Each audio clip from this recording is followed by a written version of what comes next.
ones. Hey man, unless you're trying to look at a cinematic in D&D, I don't know about that one. But what I can tell you is I'm gonna need each and every one of y'all to gather around the table and let me tell you all a Voden fable. To gather around for the tale of these survivors, the tale of the looming corruption and that of the mysteries within. For this, my friends, be the infamous tale of the Valley of Dreams, and the legendary tale of the Soulbound. Previously, our heroes were found at the battle aftermath of a Sakura forest. Agni and Adidark would make their acquaintance with Trog, a red lizard folk scout who was previously a part of the Zhao dynasty. And it was here that they learned that he barely escaped after being controlled by a woman with black hair and an arachnid spider body. They'd asked them to join the collective, and with that, they'd scavenge what materials they could before heading back to their campsite. Upon doing so, Mao would finish fixing the cactus cat, and Agni and the others would learn of their adventures before entering Jaded Dragon Valley. However, there'd be no time to reminisce, as the war was approaching. Hannibal would suggest that they all write down what everyone wanted them to remember them by, or what they also want to remember them to do, in the case any of them were to fall to the corruption. With the final words being had, the sphere would drop, and our heroes would assume the position, and the war would begin. Survivors, listen now. The attack, the battle, the war is here. So many have put their lives on the line so far, and your echoes are strengthened, but your souls are shackled. Let us hope that your resolve is strong, or you all will perish in Session 12 of Valley of Dreams. That, my friends, let's continue forth exactly where we left off. And let me first send you guys to the map. Alright. So, we have a new map for you guys as you guys requested. For the most part, everything should be updated and more. Let's get that rolling, and also thank you for the follows, whoever did. Appreciate you. Alright.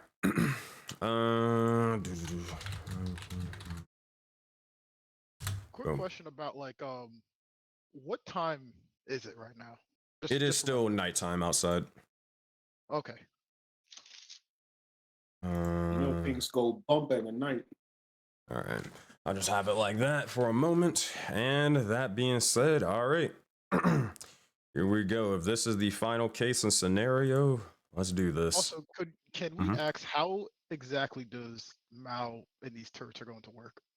Sure thing. So do they all go the same initiative, or? Yeah, they'll all go the same initiative, and essentially you'll tell me what you want to do with each one when we get there.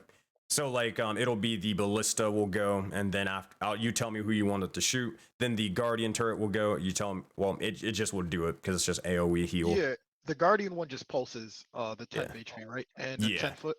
Yeah. Okay. Yeah, I can make the radius for it real quick. Yeah, that would help. Thank you. Also, any questions before we get started with everything?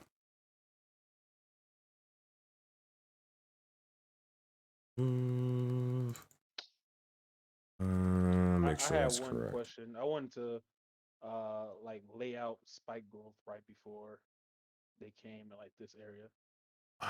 Spike Grove. All right, we'll see if we can work that in real quick. 1 second. So here, I'll tell you what, you can do that on your turn when we go into this portion and part. Let me just get one last thing. So the create the Eldritch Cannon. Where the heck is this protector?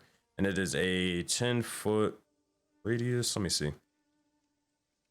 Protector, here we go. 10 foot or within 10 feet. Okay, so it should be a little bit bigger than this. All right, there we go. All right, so anybody caught in that will get the 10 HP. If you're not in that, then you wouldn't be able to get it. You can just step in there whenever you need to, but that's what it's gonna be. All right, so realistically be able to start with it or no? It depends on how long it lasts. I think so. You would be able to. Let's make sure it doesn't have Is it a like time an limit. end your turn in there type thing? It's when it it's is. initiative we get the temp HP, I believe. So it's Yeah. like you would need to be in here when it's that turret's turn, technically. Yeah. Okay. Okay. That being said, well, let's begin with everything, and then you guys can move your tokens in. Then we'll get to adding the temp HP in a minute. But everyone, as we pick back up, return to the likes of our heroes as they mark their final positions down for the war to come. You all notice as the sphere of shadows drop, the corruption seeks your position now. As it does so, I will go through each player, and you can describe how all your characters each are readying themselves as the astral invaders begin to swarm and soar towards you all. You look out and about and you see as the astral corruption, they're flying about and multiple massive mounds in armada of individuals are soaring towards you. There are only moments before they arrive. That being said, let me change the music. Alrighty, let's do this, my friends. Wait. No, this one. Alright. So, as we look towards this, is there anyone or a specific individual who wants to go first? If not, I'll just pick people at random. You see Azora, she's kneeled down, kind of meditating in the grass, like where her sword laid out in front of her horizontally. You see her cape is actually off and folded on the rock right there to the left of her. And she's just in a sort of a battle meditation as she prepares for this moment. And what's on her mind is everything that she just went through with the the Clash of Dragons with Hannibal, and seeing how he was able to utilize the elements in fighting. And as she's there meditating, she's slowly letting out air and trying to let go is turn it into sort of like a frosty mist. And she's getting a little bit more successful at each try. And she's starting to see how she could put this to use in this coming fight.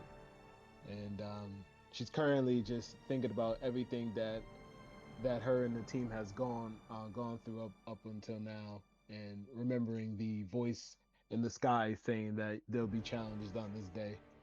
And they'll be challenged in agony, letting them know that it will be today. So yeah, she's just sitting there meditating, honing her senses, getting ready.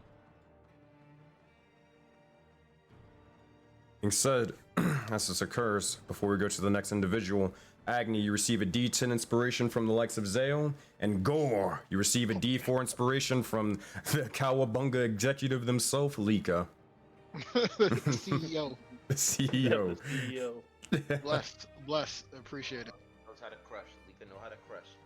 That being said, next up, we look towards the likes of Zaman. What do you find yourself doing as you prepare yourselves for the astral invaders to get closer towards you? Zaman will look to Gore and Azora and say, I'm going to lay down a trap. We must be very strategic. Try to keep them in it as much as we can. If you can push them back and forth, then we can potentially damage them additionally as he casts metallic spike growth. All right. As you begin to do so, where do you place this spell for me? See how this looks. Oh boy, that's a radius. You see as Zaman begins to conjure and cast the spell, unleashing the likes of this sort of strange metallic spikes across the ground, through the forest and more, leaving multiple traps and for unfortunate individuals caught inside. May place the... Can we move the flamethrower down one square? Yeah, I can do that. Alright, because I'm gonna place it right here. Oh my god. That being said, that is where it will be. The template will remain afterwards, so you're good to go. But you see as the almost a spiky sort of metallic bits of or grooves and gears begin to slowly form, and as they do, it seems to be that area is covered. Next up. And remember, once it's cast, it automatically blends into the ground, so it's like invisible to the naked eye. Easy enough.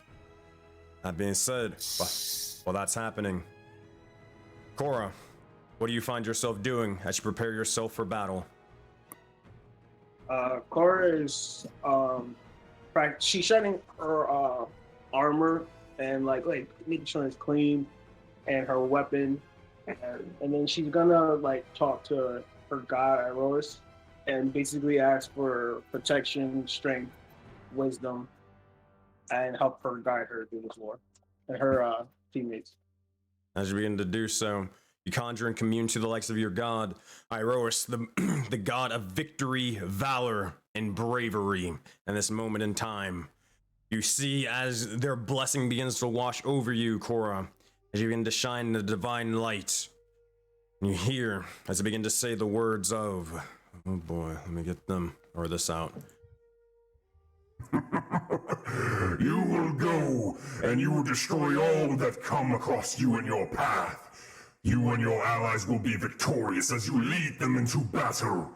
Now fly, little one, and do as you were meant to be a champion.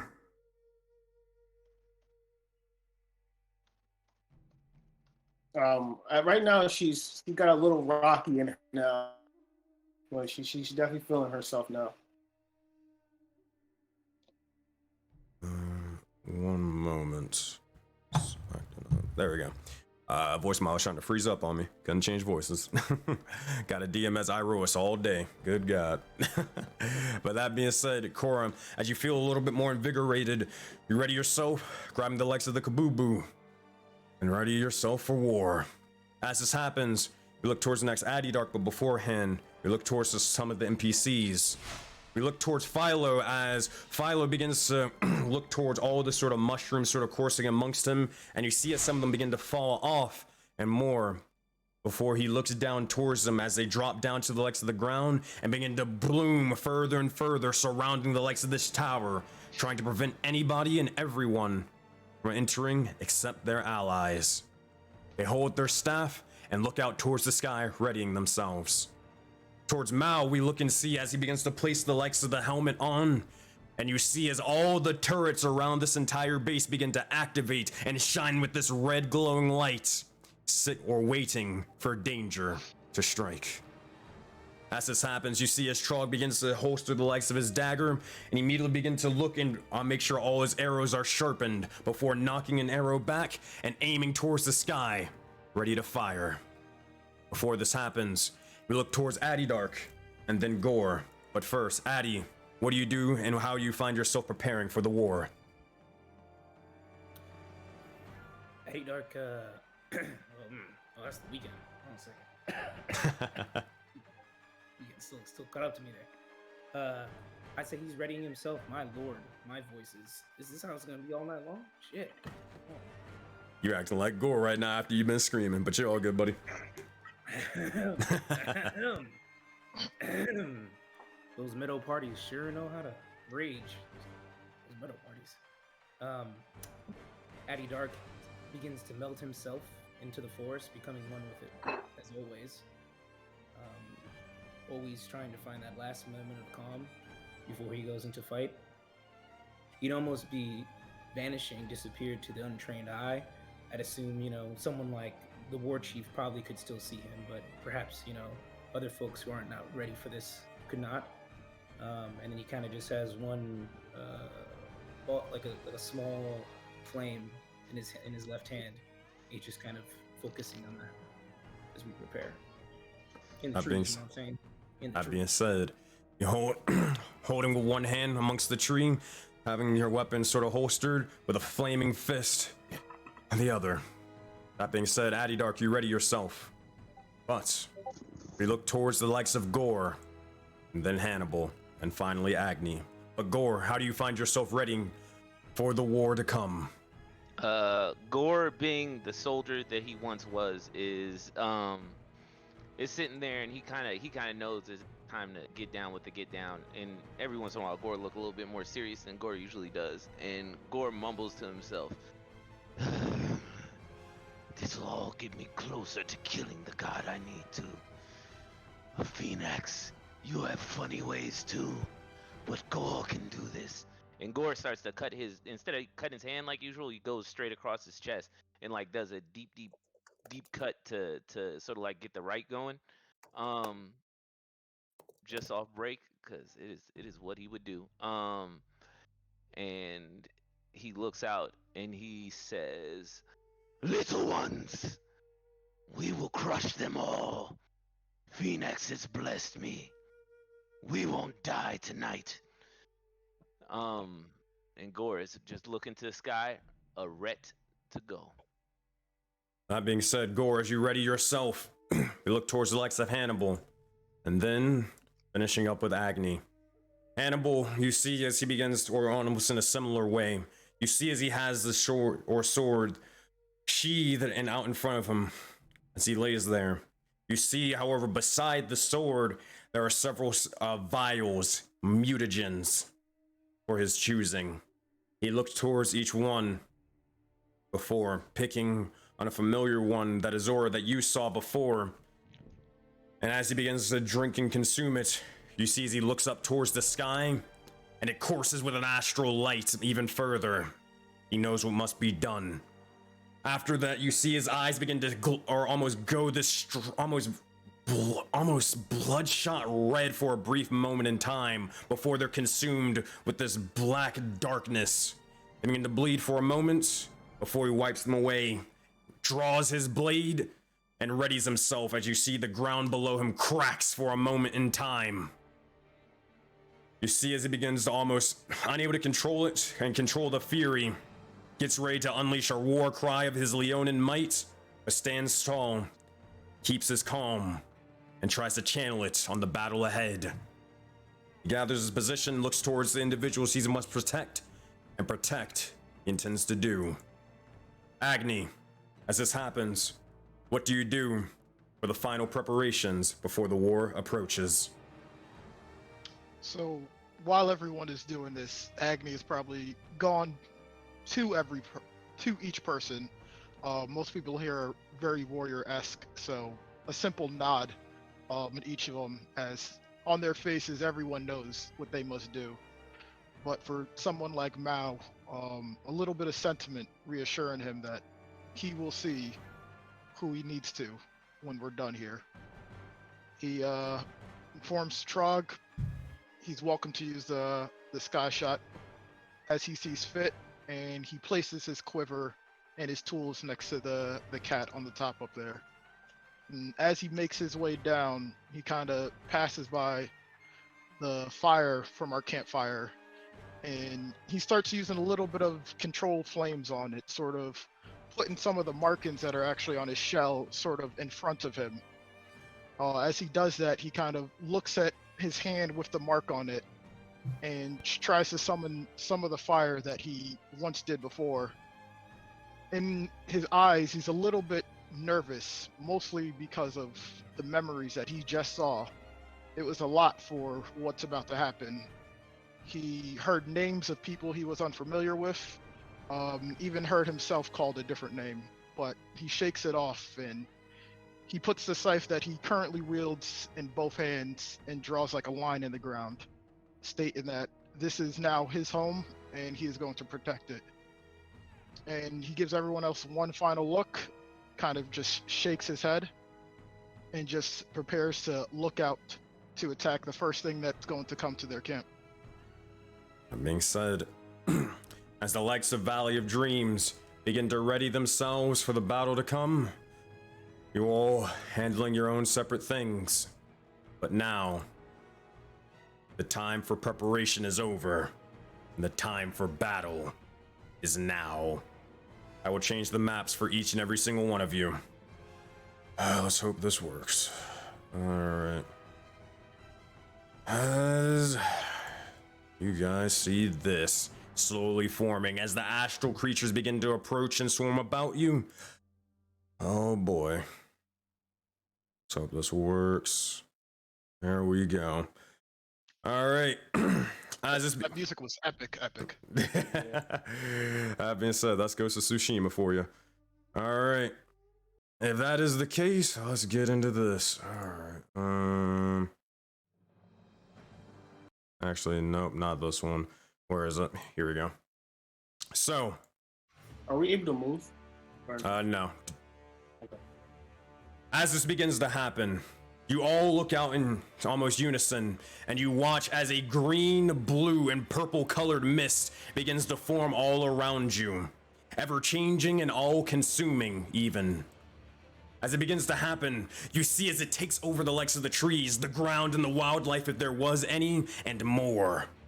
You all feel a chilling cold, and you find yourselves readying for the war to come before you hear, but instead no, feel the rumbling of 1,000 souls on the horizon. You glance up and you see an absolute titan made of corruption making its way towards you, leading an astral armada. You see as they begin to toss trees about and send astral beams of destruction down below, everything in their path being destroyed and corrupted afar. Their form massive but strange, in the shape of an astral jellyfish of the sorts, as they course and soar amongst the sky, destroying and tearing, ravaging amongst the forest and more. Their entire form made of the corruption itself, but you see as they clear a path of destruction, something resides on top. An alien humanoid-like creature with tendrils for a face dressed in arcanist robes. They begin to conjure a spell as it begins to pulse with power, and immediately ripping itself free, tearing through a fabric of reality itself. Rifts and portals to the unknown break themselves free as you see astral humanoid creatures, the corruption, begin to pour out of the rifts from all sides. One moment, and let me show you exactly where. Alrighty, my friends. Oh boy, here we go. Give me 2 seconds for this one. I gotta get a couple of things for this. A couple of special things for you guys. Alright, mark that up by this, and that should be good. Alright, if you guys check out the map, you will see it updating in just a moment. Over here, you see the likes of more individuals sort of coursing off to the side and forming. Over to the left, you see as more of them begin to start coursing and swarming over to the right as well, all from around you. You even see more and more coursing over the likes of the sort of spiky grove, but also amongst the entire forest from afar. You see as the portals begin to rip themselves free, you look around and you find almost an astral army about.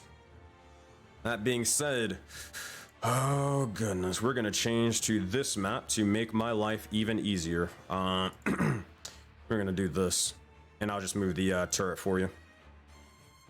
All right, you'll see why in a minute. All right, we're gonna move that over here, and then we're gonna do this over here. All right, hey, move over here, another one over here, and another one over here. As this begins to happen, you see the individuals being the cause of this, almost leading the likes of this sort of strange astral army. On top of this strange jellyfish, a creature of legend. Gore, make a history check. You get to add you get to do advantage with this because you are a blood hunter, but that's about it. It's a very, very hard DC though.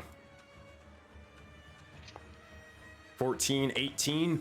You only heard of these creatures pretty much in legend, hearing that they were sort of residing far above this sort of skies and above, even through the stars themselves, in a different plane even. You see the likes of a Mind Flayer, an astral tyrant, taking the likes of pretty much all over, destroying more and more throughout the astral plane. But you see as they've arrived here and now, on top of the likes of this strange astral jellyfish from afar. I think it's time that I reveal a couple of tokens, shall we? First one over here, also commissioned by the likes of Night Raven, and this individual over here, riding on top. We'll leave that there. You'll see as more and more of them begin to swarm off to the side. And it's going to be 2 here, 2 here, 2 here, 4 here, and oh boy, 4 here. That commission looks amazing. Shout out to Raven. Oh man. That said, and more of them begin to slowly swarm from all around. You see, as at this point, you're almost completely surrounded from all sides as they begin to make their way through. But as this happens, you see as a lightning strikes down onto the Mind Flayer itself, the smaller individual residing on top. And you see as some force, an astral one, takes over them and controls them for a bit of time as something speaks using their body as a vessel.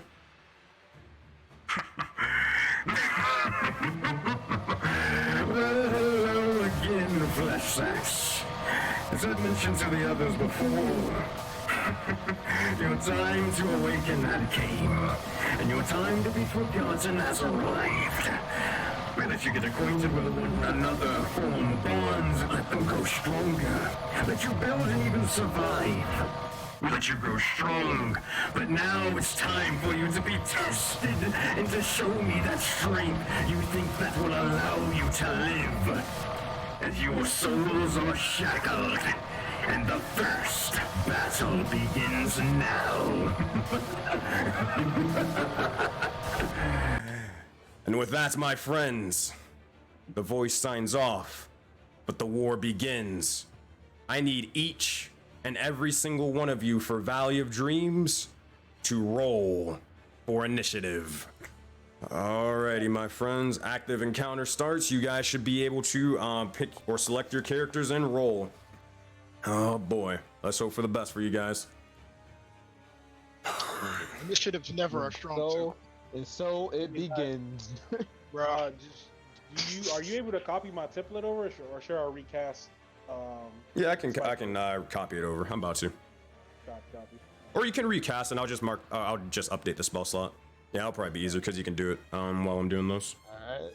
Let's see who gets over a 10. So far, we are 0 for 6. Typical initiative. Typical initiative. Typical initiative. Oh my god! About right. What is this arc? No one has rolled good initiative this entire arc. Every campaign rolled dog shit. Okay, nobody over a 10. Okay. Bro, our rolls are at a disadvantage. Oh my god. Zaman, make sure to roll for initiative. Maybe you can bring us home. Because I see 2 nat 1s, a 6, a 9, and a 9. You got a 6? Yeah. Oh my god. I was casting that spell, but it disappeared. I don't know what's going on. Agni got a 0, bro. What is on? Right, I know you're not talking. Yeah, I know. I'm saying like I thought. Even Hannibal got it rough. Oh my god. This is bad. These mouths trog a little bit better. Let's see if Philo can help us out. Old man Philo.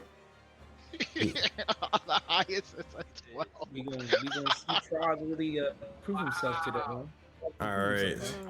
So here's what I'm gonna do. These you're gonna see these 2 individuals over here in the top left of the screen. These individuals are not in combat. They're just used for me tracking initiative, so you can ignore them. All right, let's see what the corruption gets. It gets a 20 like usual, like every other game. Let's see what the red corruption gets. They get a 17. Oh my god, this is about to be rough. We haven't even gotten to the bosses yet. All right. Let's roll for the jellyfish. Let's roll for the jellyfish. Actually, we'll roll for the Mind Flayer first. All right. Mind Flayer rolls. He gets a 20. Oh my god. Please. Yeah, DM out to get us. DM out to get us. Cannon right now. That is wild. He rolled a 19. That is all the enemies going first, and then the players. That is horrific. He's like that. No, Oh lord. Oh lord. All right. That said, actually we can leave these up. We're gonna remove this for the sake of it to keep it clean. For the map. Oh my god. All right. Well, my friends, I wish you the best of luck in this one, but it's time for a boss fight. So it's time to go over the enemy's traits and abilities, so then we can get started with this. All right, there's a couple of things you guys need to know for this fight. Let's go over all of them. You can keep notes and track if you want, but you don't have to. But also, before I do so, let me not forget. Let's get the corruption started. I like how all the NPCs still 10s and unders. All the boss, you know. All right. 20s, Bro, 17s. ridiculous. Absolutely ridiculous. All right, the corruption consumes all. All right, here we go. So the fight or the enemy traits for this fight are the following: Afflictor, Lord, What? Cosmic Showdown, Combo, Quickened Tactician, Cosmic, and Auroraverse. That is a new one, my friend, as we get to the new one, Afflictor. And it is not a pretty one, I'll tell you that much. But let's go over all the basic ones that you guys kind of remember from earlier. So intuition checks are enabled for this fight, and they are essential, more so than probably any of the other fights across all of Soulbound to this. An intuition check is a free check on your turn that you can use to identify any abilities. I don't think anybody's confused on that, so we're good to go. Also, Showdowns. So this one's a little bit different. For this fight specifically, there is a total of 4 showdowns rather than 3. 4 total. Meaning, at any point in time in this fight, you as the players can initiate a showdown 3 times. You can use a showdown to clash against the Mind Flayer, or you can use a showdown to clash against the Jellyfish. But keep in mind, you only have a total of 3 of these. All right. Showdown basically are clashes as the typical rules as you guys are used to, and more. If you win, if you roll high enough, then obviously good things happen, and you guys are able to seal an ability of your choice, either from the Arcanist or the Jellyfish, depending on who you clashed. If you fail, terrible things can happen, including you losing a bunch of hit points, getting one shot, or even more terrible things. All right, that is that. Is there anything else? All right, nope, everything else is... Oh, this is another one. Quickened Tactician. So, all the players' turns are timed, all except one in the likes of Adidark, as V is still technically a new player to the Auroraverse, so they will not have to worry about this rule. They'll have as much time as they want to take their turn. But everyone else's, your turns are timed. It is 1 minute or 1 minute and 30 seconds provided for non-spell casters. This includes the following people: Azora, Gore, and I believe that is... Oh, and... No, not Adidark. Yeah, only Gore and Azora, you have only 1 minute and 30 seconds to complete your turns. Everyone else is considered a caster, and you all will have 2 minutes to complete your turns. Adidark, you have as much time as you want, as I said before. All right. That said, next up, for traits. All right, let's get into the more boss fight specific ones. Afflictor. This is what it means. This creature, or this boss fight, has abilities that can greatly hamper enemy movement, enemy abilities, and demoralize enemies in those regards, and possibly skipping actions and entire turns. All right. That is what Afflictor means. Does anybody have any questions about anything so far before we continue? All right. Wait, can you just repeat that one more time? Sure thing. Afflictor basically means this creature has abilities that can greatly hamper enemy movement, enemy abilities, and demoralize enemies in regards to skipping their turns or skipping entire actions. AKA, they have a lot of CC. Okay, copy. All right.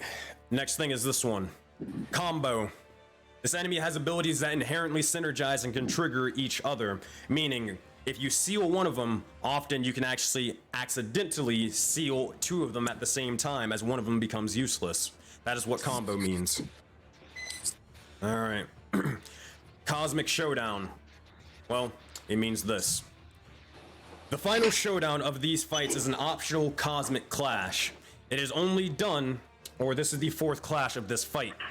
is completely optional, but the reason why I mentioned this is it can only be done if you bring the likes of the Jellyfish and the Mind Flayer to a near-death condition. If you look over at your tokens, you see, as if you hover over them, obviously, you can, what do you call it? You can see that people are uninjured, barely injured, or near death and all that stuff. Whenever that token hits the near-death condition, and both of them in that fact, you can then do the final optional clash. However, the final clash is a cosmic clash, meaning it's different from normal rules. It's a best 2 out of 3, where you have to roll to see who wins. Obviously, if you win twice, you win the cosmic clash. If you fail twice, then you lose.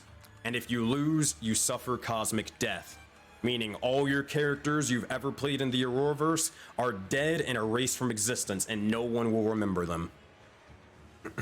For this group, there are only 2 people with echoes, I believe, and that is Sean and Kane. Everyone else does not have echoes, but your characters will still be erased from existence and never be remembered if you die.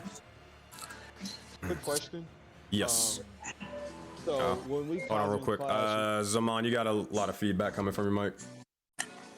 Apologies. All good. When we cosmic clash, we have to choose either the Mind Flayer or the Jellyfish. Yes. Okay. What type of clash is it? Is it martial or magical or? Both. It doesn't matter. For both of them. Oh yeah, it doesn't matter. You can do either or. Oh, the Mind Flayer out here throwing hands. Mm-hmm. Martial clashing. Okay. All right. That being said, here we go. All right, next trait is, or next 2, Cosmic Death, as I mentioned before. If you die to any of the corruption on this field, whether it is the Mind Flayer, the Jellyfish, or the corruption down below, then you suffer Cosmic Death. As I mentioned earlier, you know what that means. The final trait for this fight, however, is Auroraverse. So, everything that's happened in this war arc has been affecting all the other campaigns that I've ran. However, in doing so, you do not fight alone, as other heroes of the Auroraverse have gave you their aid. In the sense of, with Rime of the Frost Maiden, you have each and every single one of you have advantage on all clashes done in this fight. For Secrets in the Sands, for all clashes you have a +3 bonus added to it. And the final thing, if you guys succeed, if Valley of Dreams succeeds and wins this fight tonight, or if they succeed in their cosmic clash without losing and winning, then the Ascent on Friday will heal 1/2 of their max HP immediately. Oh. But that is only if you defeat this boss within the time limit. And, oh wait, hold on. Actually, no, I got that wrong. If you cosmic clash tonight, or get them down to that point, and you win, the Ascent heals 1/2 of their max HP immediately. But if you defeat this boss within the time limit, then they heal to full health on Friday. The time is capped over at 11:30 for today, so we can't go past it. Sadly, got a limit. All right, anybody got questions before we start throwing down? Sound like out to me. It's not a question, but I was originally like 1 space up. Oh yeah, you can move it. Yeah. Okay. Yeah, I moved my Azar back down 1 space. Did you mention what was Lord? Lord. Oh, my bad. Good eye. Basically, what it means is that this creature is capable of summoning enemies onto the field. And also, if you kill the Jellyfish and the Mind Flayer, then all creatures die. Yeah, okay, if we kill both. Yeah, if you Not kill just both. one. Gotta Okay. kill both. Alrighty. That said, overlay's messed up a little bit. V's camera went off. That's fine. Yeah, there you go. Do we know both of them have Lord, or and both of them have Afflictor, or it's just for the? It's just it's just in general. It's just the fight. Gotta identify it later. All right. Yep. Any other questions before we begin? With the history check, would Gore say something? Can Gore say something about the Mind Flayer before his turn or whatever is happening third? Just to let everybody know. I don't know. I mean, most of you pretty much know. It's just that that's an alien creature from like space, pretty much. So it's not much of anything helpful. Copy. Because we just got our memories back from Sands of Sin, like me and Azura. Would Yeah. we remember fighting these things? Um, In the sense of like we know the basics about them without Marshall checking them. If they look the if you same. can remember them, yeah. Like if you as players can remember. Okay. All right.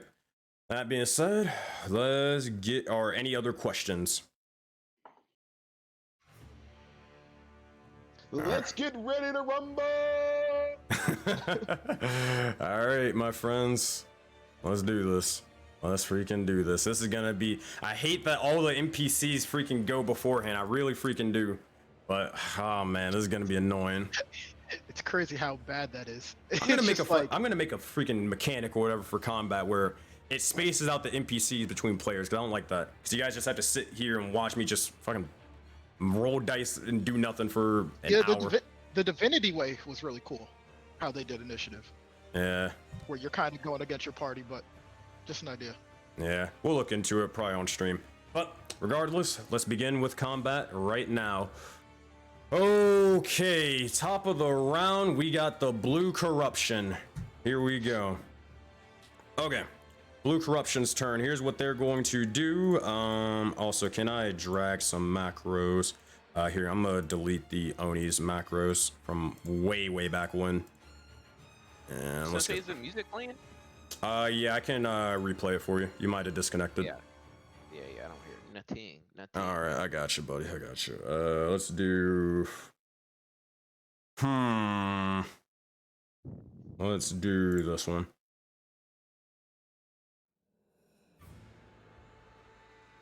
All right, let me know if you hear anything while I'm checking or changing this up.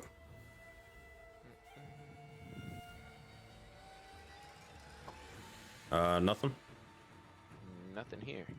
Really? Check to see if you have, like, in the music part, see if you have it on mute by accident.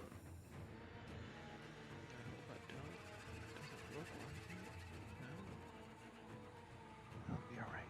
Nah, it's not showing mute at all. Got it maxed out, but. Let me see. Oh, so here's a little thing that I figured out from when I was playing in Tales of Siglasia. So if you ever see the music is not playing, if you go to the music icon, you see where it has like the little stopping icon, like the little square. Pretty much if you just click it over and over again, eventually it'll start playing. It'll just take a while. I don't know why, it just eventually works. I don't know if that actually does anything, but I mean it works for me. But there you go. I'll give it the good college try. All right. That's it. All right, top of the round, Blue Corruption. Here's what they're going to do. Addy Dark, real quick, make a stealth check for me as you're in the tree. I want to see if they even notice you, or if like if they're gonna start hitting you while you're in the tree, or they're just gonna run past you. Oh, Discord crashed on me, so give us 1 second, chat. God damn it. Give it 1 minute. All right, hold on. He's back. Yeah, I don't know. Discord decided to crash on me for a second. All right, there we go. Got everything fixed. But yeah, I said basically just a stealth check. A 4. Nah, not with a 4. It seems to be that they already know that you were there. However, you do have the high ground in this sort of position, but we'll see if it even matters.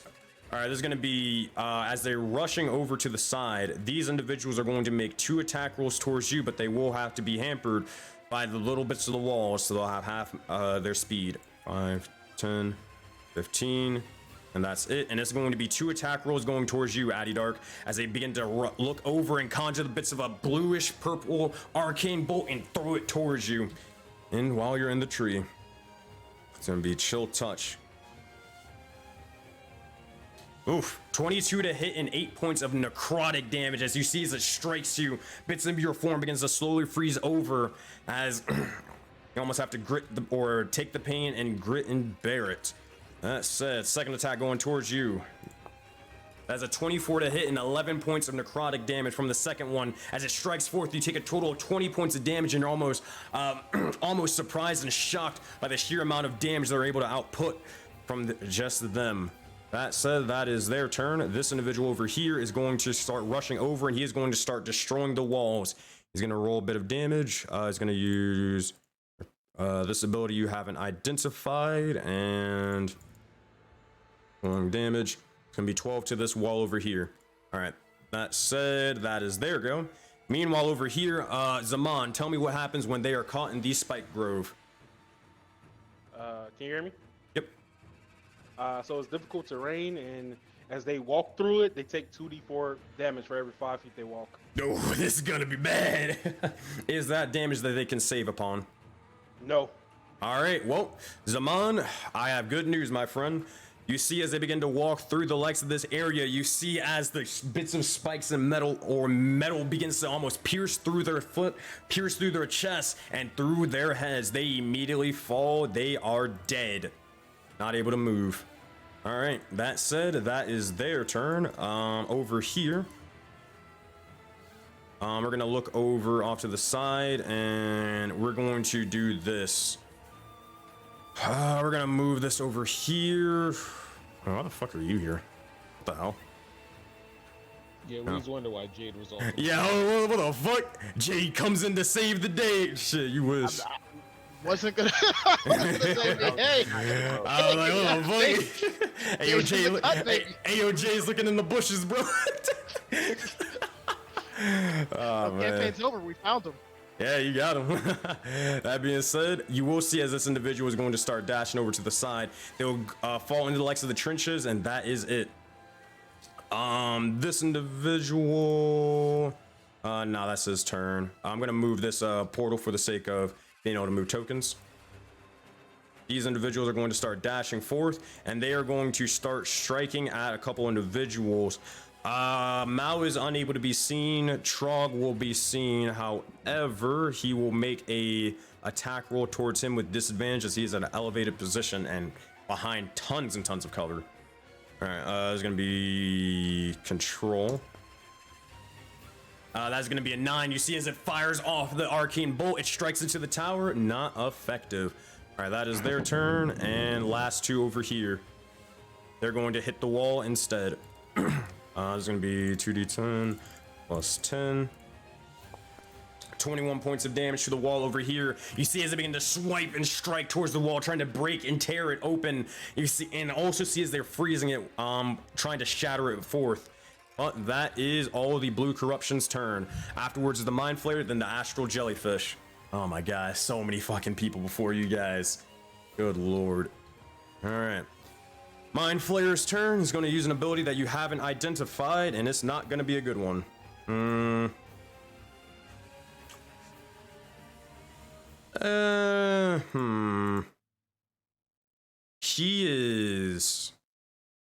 He'll wait for that one. He is instead gonna, he's gonna make you guys make all of your defenses falter. You will see as he looks out towards each and every one of you and see what a wonderful base you've made. However, the integral structure inside between your bonds are still flawed. You will see as he begins to conjure a spell and fire it forth as the entire area shockwaves over you all. And he is going to, oh boy, in a 60-foot cone. Well, first off, he's going to use the jellyfish to fly over the likes of your defenses over here. And as he does so, he's going to aim it right about this way and try to get as many of you as possible. 60-foot cone coming at you. All right, he's going to use Confusion Blast. Yes.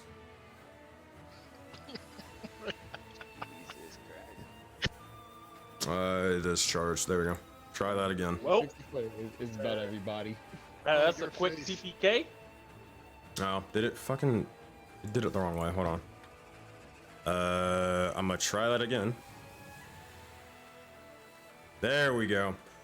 All right. Oh boy, this is oh yeah, he's getting everybody except Hannibal, which somehow surprisingly is not caught in the fray. All right, I need each and every single one of you to make a wisdom saving throw for me. Look at Gore. Look at Gore. I mean, we got our bad rolls out somewhat. 16, Wow. 13, 4, 13, 21. Those are all successes. Oh boy, hold on. Got to make one for Philo. Is that everybody that was requested? I think it was. All right, Philo with the wisdom saving throw. Oh god, that's really close to it. 7 plus 6, 13 will just barely succeed. Holy crap. So as this happens, you see as each and every single one of you look towards the likes of your weapons, and you almost begin to see as all of your allies turn into the likes of the corruption before you blink out of it and shake your head and you ready yourself. It was just hallucination. Just hallucination. That said, that is the Mind Flayer's turn. He'll curse at himself, but that is what he's got for now. All right, Astral Jellyfish's turn, then the Red Corruption. All right, this individual is going to...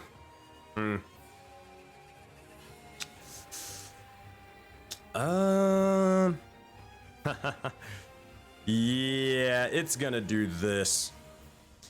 You'll see as it begins to... Or actually, yeah, you'll see as it begins to, actually, no, it really just wants to break people's hope. Yeah, that's his disposition towards you guys, so it's going to try to do so. It will make 2 attack rolls, towards two of you. It's going to be one towards Hannibal and another one towards Gore. All right. First one's going to be towards Hannibal. Tendrils attack, make sure his AC is correct. It is not. Or actually, yes, it is. All right, dope. Tendril attack. That's going to be a 21 to hit. And that is going to be... Wait, why is it targeting them? What the hell? That's weird. All right, I don't know why I was doing that. But 21 will hit Hannibal, dealing 9 points of damage towards him. And as this happens, you see as Hannibal begins to almost get lifted up and tries to fight for his life for a brief moment. 15 he is able to, or 16 he's able to do so. However, Gore, let's see if you are just as lucky. Why is it doing that? There's something wrong with the thing, the macro. I have to fix that. But with a natural 1, it will miss no matter what, so 11 will miss regardless. As you see as the tendril tries to fly out towards you and strangle you to death, you're able to dodge out of the way. All right, that is... Gore be feeling a little amped when you dodge that. Gore be like, ah! You creatures from beyond, I came for gods. You'll all die tonight. Easy enough. All right. Hopefully that'll fix that. I don't know what that was all about, but I think it should fix itself now. All right, that is the Astral Jellyfish's turn. Red Corruption, then Trog. Okay, now this is the worst part. All right, these individuals over to the north would also be moving at the same time, so they will also fall and die from the likes of Spike Grove. This individual over here would look over to the likes of Azora and just try to burn them alive as they send a flaming bolt towards you. It's gonna be a... That's going to be a 15 to hit as it sends over. Yeah, you see as that comes over, Zora looks up and just holds up a hand, and as the fireball hits her hand, it just turns into water at the ground. Easy enough. Let's see if your allies are strong enough to do the same. However, you'll see as another individual will begin to fire off towards the likes of Adidark. 1 attack roll going towards them, and 11 will miss, and it'll strike the likes of the tree, almost sending you flying off. But you do see as the tree begins to catch a flame slightly. All right, this individual over here is going to attack the likes of Philo. That's going to be an 18 to hit and 4 points of damage to Old Man Philo as it strikes and burns a little bit up, or a little bit of his mushrooms.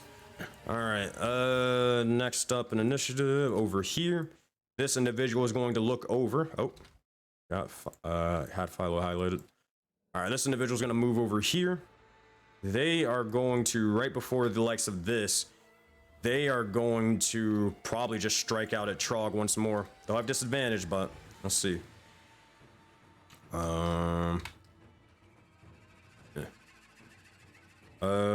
Control. Disadvantage will be an 8. It will strike into the likes of the sky or the sky shot and be ineffective.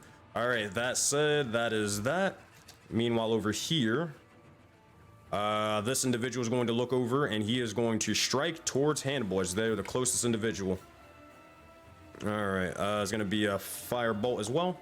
That's going to be a 20 to hit and 7 points of fire damage as it strikes and pierces through the likes of his armor. All right, Anybody else? Nope, that is everyone from the Red Corruption. All right, afterwards we got Trog, we got Mal, Philo, and then Addy Dark. You are going to be on deck. All right, Trog is up. Let's see what we got here. He is going to... Oh, I needed to get his thing. God damn it, I wish I would have been able to have time for it earlier. 1 minute. I'm going to have him use the Sky Shot for this. I need to go grab it from Secrets in the Sands. Trog, come here, Sirius. I need you for a moment. Sky Shot. Alright, does it work? Alright, dope. Alright, sorry about this, y'all. Yeah, just a lot of things happening right now.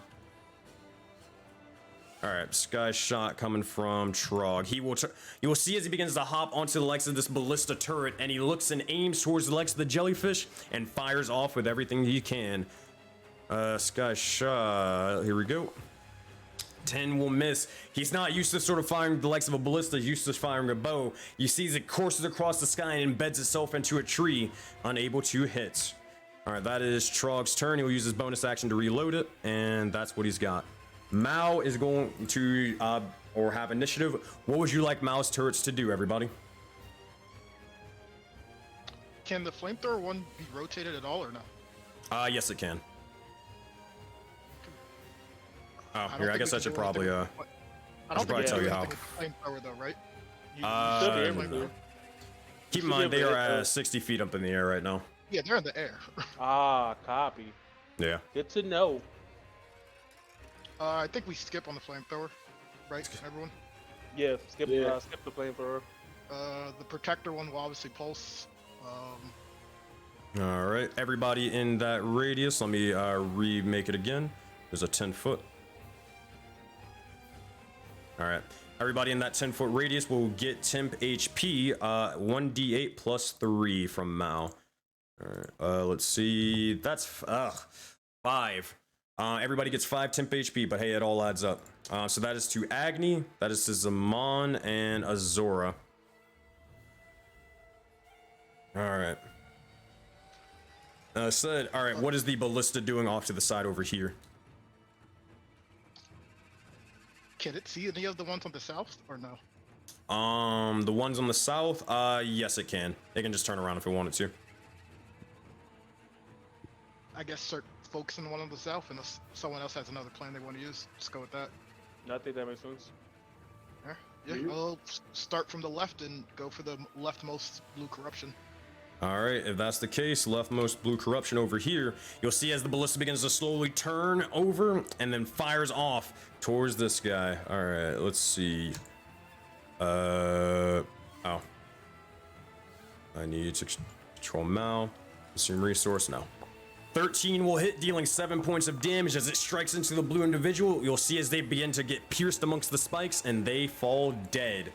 All right, that is Mao's turn for everything. Philo's turn, and then Addy Dark, you are up. So make sure you got your turn ready and ready to go.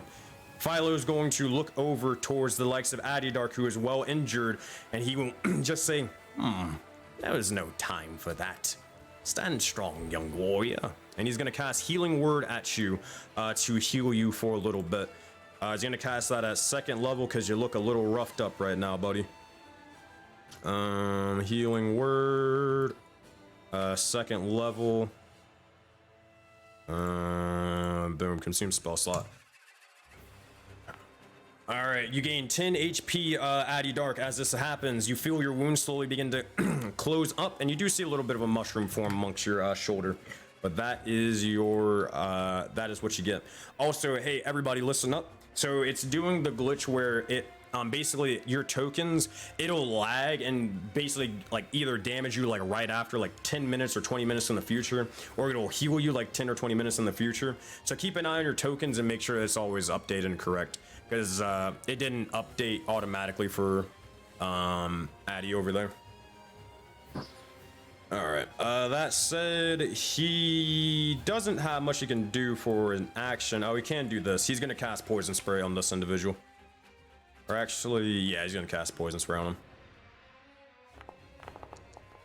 him. Nope. All right, Constitution saving throw from them. you will see as the poison spray strikes into them, they seem unfazed and unaffected by as they are immune. All right, and that was towards the red one over here. All right, that is Philo's turn. Addy Dark, you receive initiative. Cora, you're on deck, and Zaman, you're in the hole. Make sure you guys have all your turns ready to go. But Addy Dark, what would you like to do? Oh, can't hear you.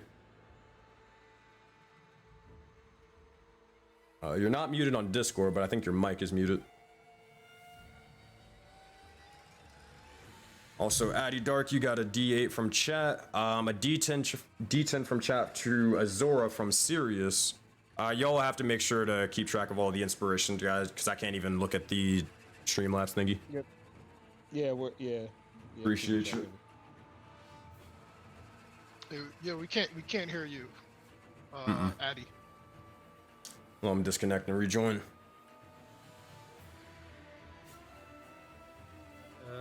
What about now? Yep, we can hear you. Sure. All right. I'm gonna intuition check. Smart. All right, that said, let's get this going, and also let me get the timers ready for everybody else. So you're gonna make a wisdom check for me.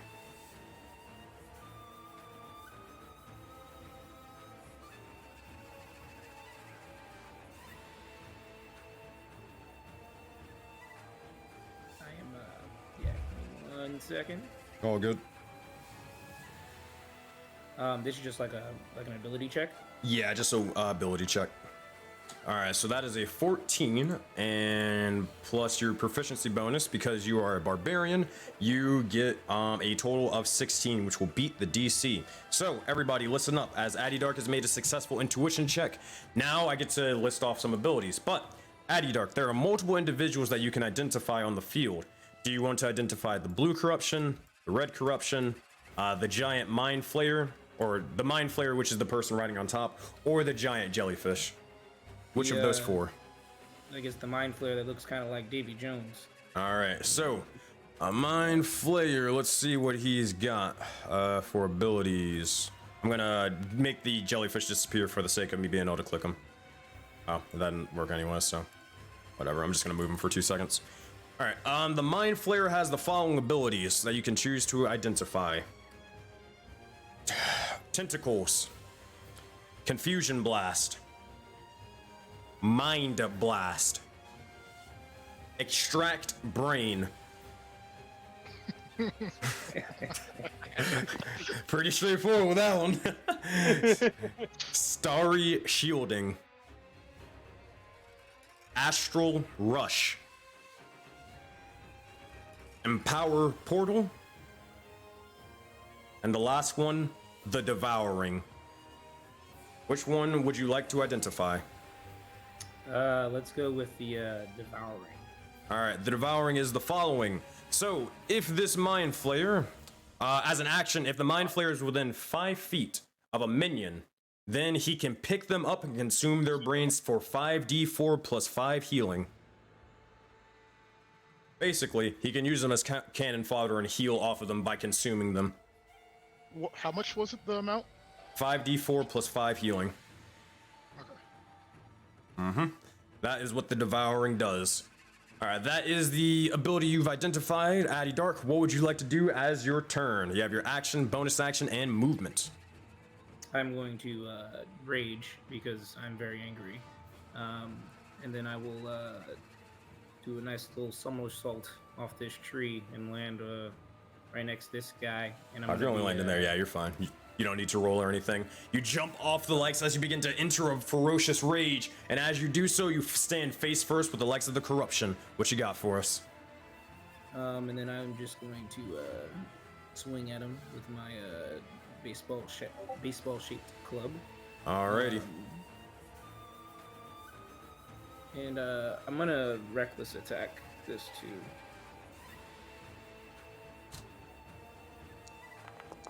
Nice, with a 23, that'll hit the corruption as you slam into them with the crate club. It strikes and has them explode out into astral light, dead. That's your action. That's your bonus action. You got a little bit of movement, unless you want to do anything else, or you can stay where you are. I think I'll just get like right next to him. Alrighty. I said you put you put your face to the likes of the flames and the cold sort of astral mist beside you. As that happens, Addy Dark, if that or is that your turn?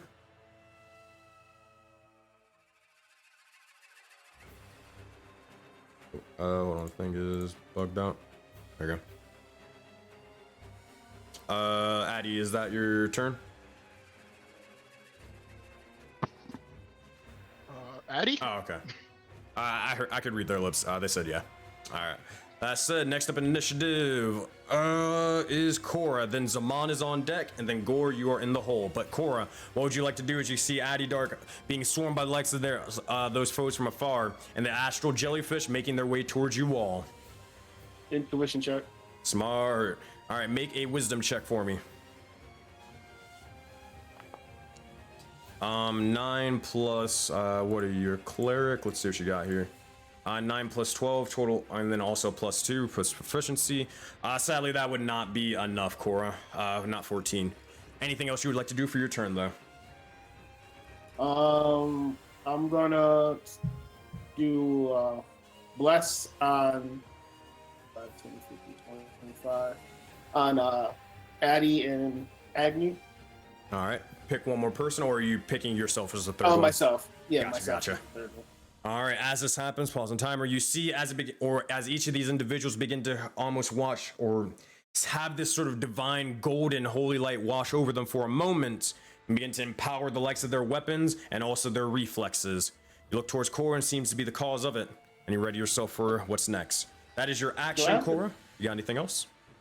I was gonna say, do I have to roll or target them or anything? You can. You don't have to. I know what Bless does, so.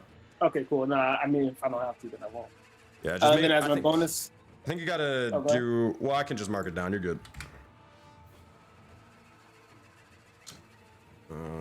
So, what would you like to do? For my bonus, she's gonna channel her strength divinity. All right. Channel divinity. Which one would you like to use? She's gonna channel the strength one.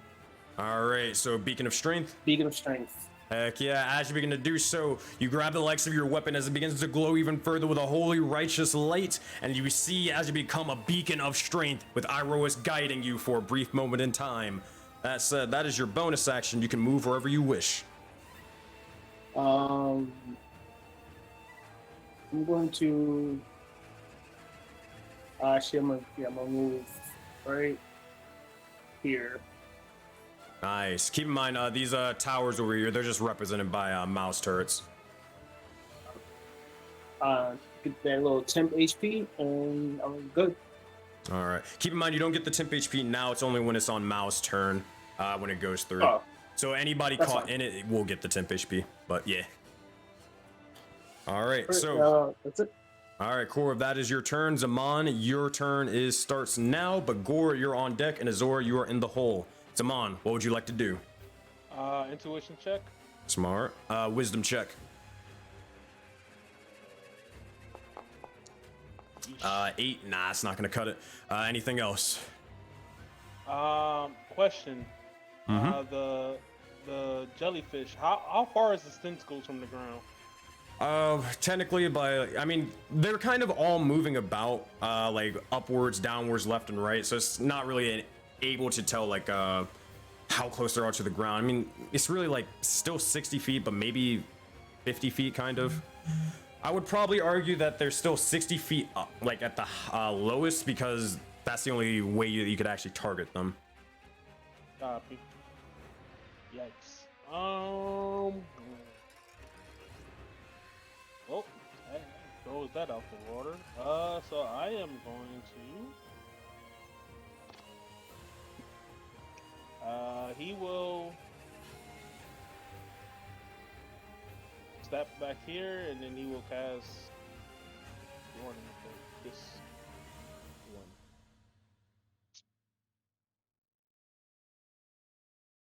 All right, chain whip on the individual over there. As you begin to do so, you see as you begin to almost flex your hand for a brief moment, and this mechanical whip begins to strike towards the individual off to the side. With 3 points of damage, that is enough to kill them and drop them dead. All right, Zaman, that is your action. Anything else you'd like to do for your turn? And that will be all. Good stuff. All right, Azora, not Azora, but Gore, you are receiving initiative. Azora, you're on deck. Hannibal is in the hole, and after that is Agni. But Gore, what would you like to do as the fight is brought to you with this jellyfish in your way? Timer starts now. Quick, I just want to know, do I take opportunity attack from him being that high up or not? Nah. Okay, so can I move? If I move underneath him, will that provoke opportunity attacks or not? You can move and find out. Okay, all right, cool. Well, I'll move smart first. 50. All right, so first he's gonna move here, but going around the turret, so like around there, 5, 10, 15, 20. Yeah, that'll do it. Oh wait, he doesn't have this he doesn't have that activated. Never mind. Okay. And then so that puts me. Alright. Gonna do it here. Right there. He's still trying to move in the same circle that he was trying to move around him. Thought in this range he was good. He would try to stay in that same range going around and just come here and mollywop this little ad right here. All right, as you do, you bring the legs of the sword and strike out towards them. Make an attack roll. Got you. All right, 24 will hit. 9 points of damage will be more than enough. As you strike towards them, they fall down and explode with an astral light, dead. Anything else? Gore would just crush it in a flossy way, and he'd be like, coming for you next. He's just sort of like pointing to all the little ones around. But yeah. All right. Is that Gore's turn? And Gore's gonna intuition check before. There you go. All right. I saw Sean's face. He's like, bro, you gonna intuition check, right? Yeah, it's just check for nah. A lot of clapping, but not a lot of saying. All right. Wisdom check for me, or no, intelligence check. I was gonna say his is 12 plus a lot plus yeah, you'll be able to do it with your expertise. That being said, which would you like to identify? Like which individual? the Mind Flayer. All right, let me grab him over here. All right, the Mind Flayer has do you need me to list out the abilities again? No. Can we do I also should identify one other thing. They are capable of casting spells. So if you want to identify what type of spells or what level they can cast it at, that's another thing. Okay, copy. So we've already done Extract Brain. There's Astral Rust and Power Portal and the Devouring, right? Or no, we already did. I got all the information. All the information's in the chat. We did Devouring. All right, Devouring was what we did. Cool. Then we're gonna go Empowering Portal. All right, Empowering Portal does this. As a bonus action, the individual may choose to not cast a spell next turn, but will be able to summon forth on the top of a round or 20 initiative, be able to summon 1d4 plus 1 minions to fly through the portals. So I'll repeat that one more time. As a bonus action, the Mind Flayer may activate this ability, but choose to not cast any spells next turn, and instead have 1d4 plus 1 minions fly through the portal. Do we get to know what portal? Which portal? Or just any? Nope, it's just whichever one he chooses. And that happens on initiative 20. Alright. That said, that is what you identify, Gore, but I think with everything, your action, bonus action, well, you didn't use your bonus action if you want to do anything, but you got only a couple seconds. No. He still has the Crimson Right? So as long as he's still got the Crimson Right, we are. You wouldn't have the Crimson Right if you struck the other individual. It would have went and triggered off of them. Okay. Well, then he's gonna go ahead and bust the right one more time. Then. Oh well, actually, he's gonna bust the. Actually, he's fine. He's fine. No right on this one. Yeah. Right. No right. All right, you got it. Said, next up in initiative, we have Azora, then Hannibal, then Agni. But Azora, you receive initiative. What would you like to do? Yep. The wisdom check. All right. Oh man, not with expertise. It's not gonna save it. Yeah, Anything else? Yep, and since I cannot reach anything, I'm going to clash the Mind Flayer. Alrighty, already breaking this out with the clash. Here we freaking go. Let's All go. Obvious. I literally can't. He's what, 60 feet in the air? 60 feet up in the air, my friend. How far is those tentacles hit if they hit us down here? 60 feet right now, but that's because of something you haven't identified yet. So, sheesh. alrighty. That being said, if a clash it is, Cowabunga it may be. All right, one moment, please. Yeah. No, I want that. I want to save that one. All right, let's do this. So, Azora, as you begin to ready yourself for the likes of this this clash, you look towards the likes of the Mind Flayer as they begin to summon and send forth arcane bolt after arcane bolt, causing the corruption to swell and forth. However, you see your time to strike, and your time to strike is now. You grab the likes of your blade. Describe how you ready yourself for the clash.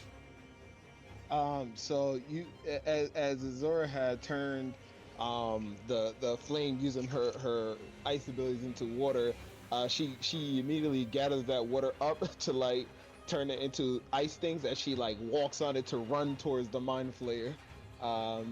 Pretty much kind of like Iceman, but they're making like small steps that she could step on. Easy as enough. She goes to strike with the Virgil pose.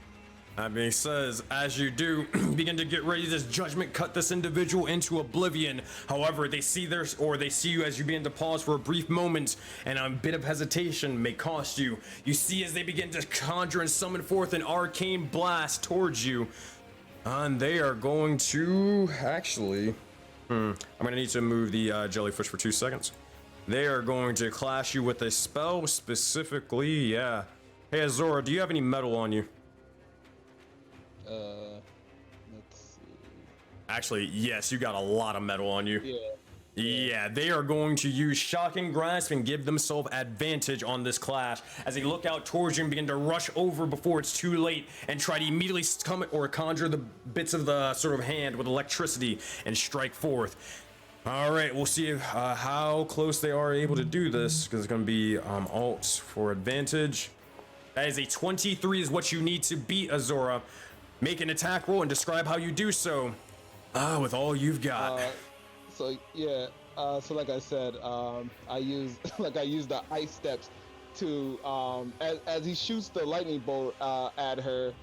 She remembers how Hannibal did the same thing, and as she goes to run those steps up, and he shoots the lightning bolt, she unsheaths her sword and uses the metal on her sheath to like conduct the lightning, and quickly tosses that in the air as she goes to slice with the sword with 2 hands. As you begin to do so, you find yourself on top of the legs of the jellyfish as well. You see as the Mind Flayer begins to almost drop down to the legs of the ground, and with a 28 versus a 23, it's easy pickings. Is that any, or do you want to add anything to the roll, or is that where it lies? Yeah, nah, I'm good. All right. That's it. I'm gonna move your character token on top of here, as you are now elevated, my friend. All right, let me do this. Maybe that'll help with that. I guess not. I'll see if I can mess around with like making elevation rules, see if that'll help with stuff. Nah, it's fine. That being said, pick an ability, Azora, and what would you like to seal from the Mind Flayer? The empowering portal. Yeah, get that shit up out of here. That being said, as you begin to look over towards it, you see as one of his hands specifically has been conjuring more and more of the portals, getting ready to sort of summon forth another astral horde. As that happens, you see as you slice towards it, nearly chopping it completely off, and you see as it drops down, and he is no longer able to use it anymore. All right, Azora, you are 60 feet up in the sky on top of this astral jellyfish at the moment. Is there anything you'd like to do as your bonus action or movement? Oh, I'm up here? Oh. Yeah, you're up here, bro. You had to clash with him.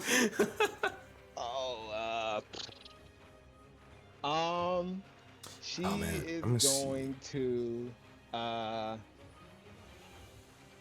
wow. I did not see that coming. She she is going to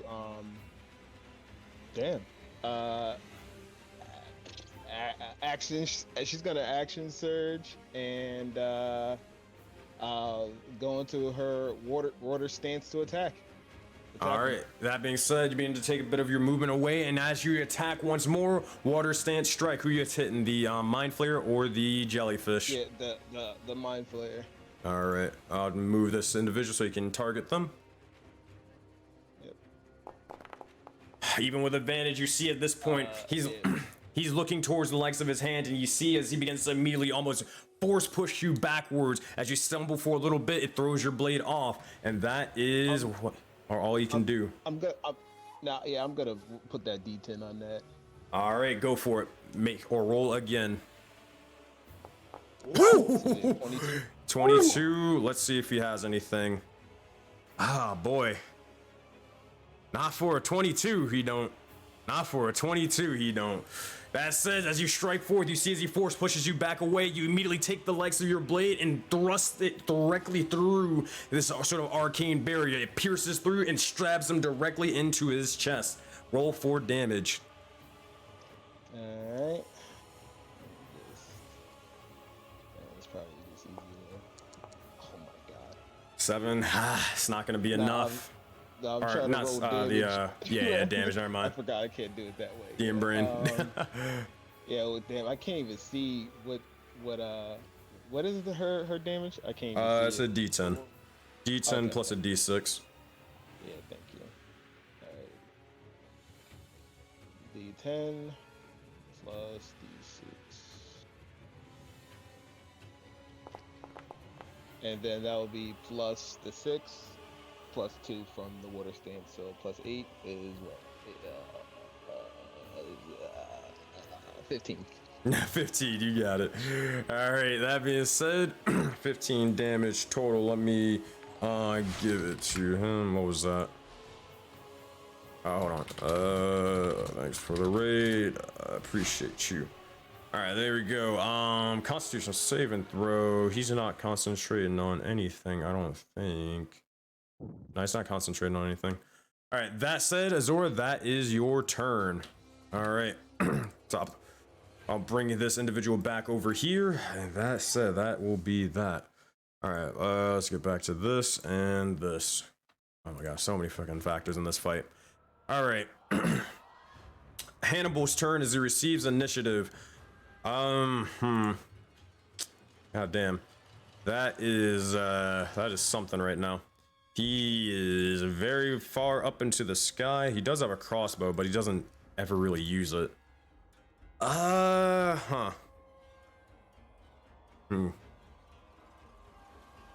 He'll probably look towards and defer to the commander and just look towards War Chief and say, Agni, his tendrils are too far for my blade's reach.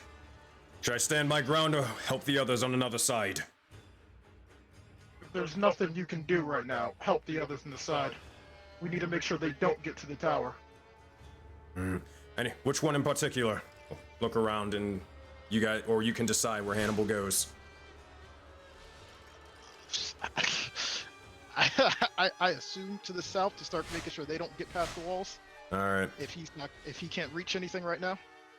Yeah, he just can't really do anything. So he will then move through the likes of the tower. Oh my gosh, he can just barely get through it. That being said, he will do so.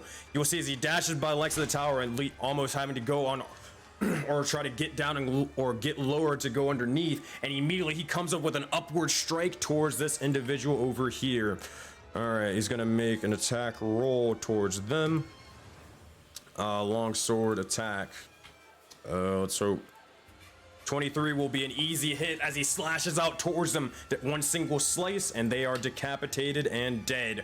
He looks over towards the other individual and begins to almost hold his blade in defense towards them. That is Hannibal's turn. Oh, actually, he's going to use... He's going to use his bonus action, and you'll see as he begins, of course, with a bit of sort of electricity and more. And as this happens, his blade begins to surge with the likes of a storm. That is his Crimson right. I'll target him. It's gonna take the 6 points of damage, but I'll have to deal with it. All right, that is his turn. Agni, what would you like to do? Okay. Make sure voicemail was on. Listen, check. Mic check. Yep. Never mind, no mic checks. Ah. I remember you mentioning that there was like a fire in the forest. Is there any way Agni can like take it and he wants to use it as an attack to help Addy Dark? How so? That was like Or on which the tree attack? here. Essentially, I just want to creatively use control flames, take the fire that's currently burning on the trees, and just turn it into a produce flame to attack the corruption in front of Addy. For produce flame, yeah, we can do that. Yeah, so as you begin to sort of pull the legs of the fire, as it begins to sort of almost course amongst the forest, you throw it to the legs of the corruption from below. Make an attack roll.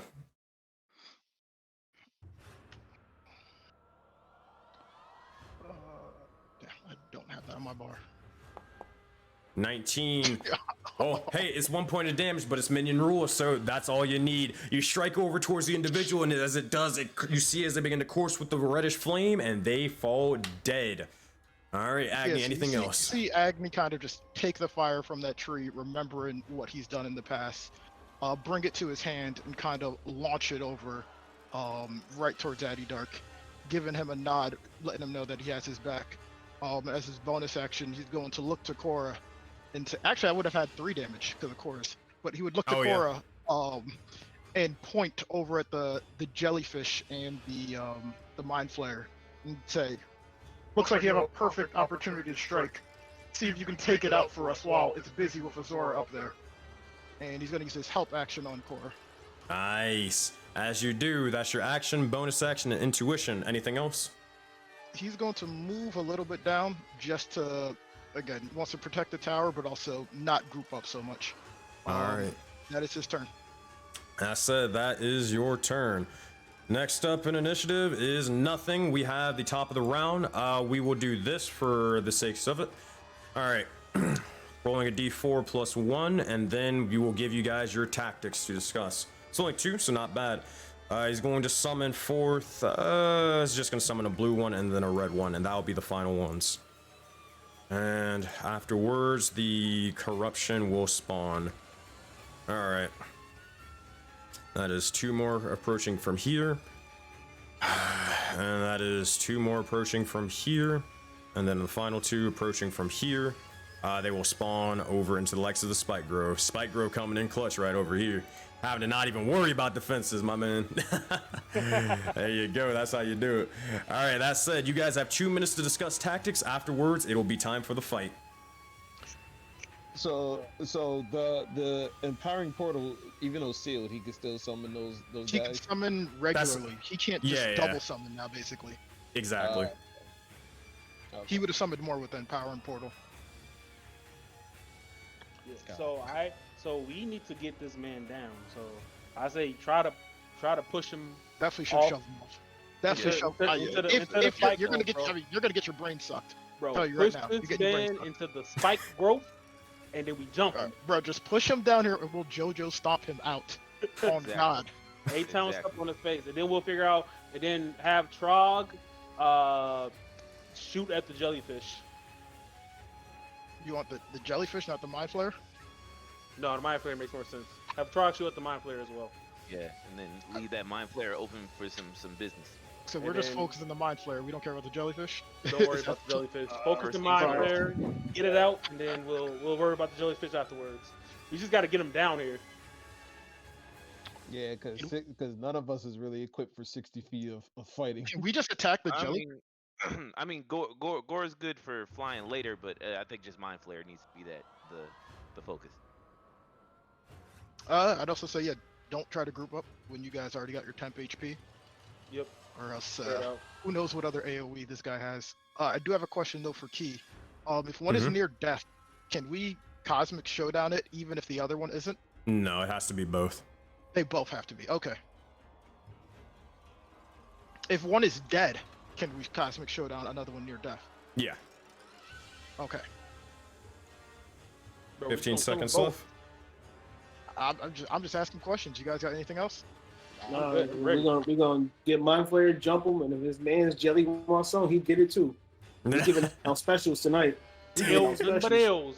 Nothing but L's. He's rated E for everyone. Also, I'd say Zaman, make sure you're next to core if you're gonna do damage for the extra damage you get. Copy. Will do. All And right. Sven, start with That's- the initial checks. That's it. That is time. Also, Bimroth came in from out of nowhere, giving Cora a D8 inspiration. Said, "My job here is done. I'm going back to sleep." From across the planet.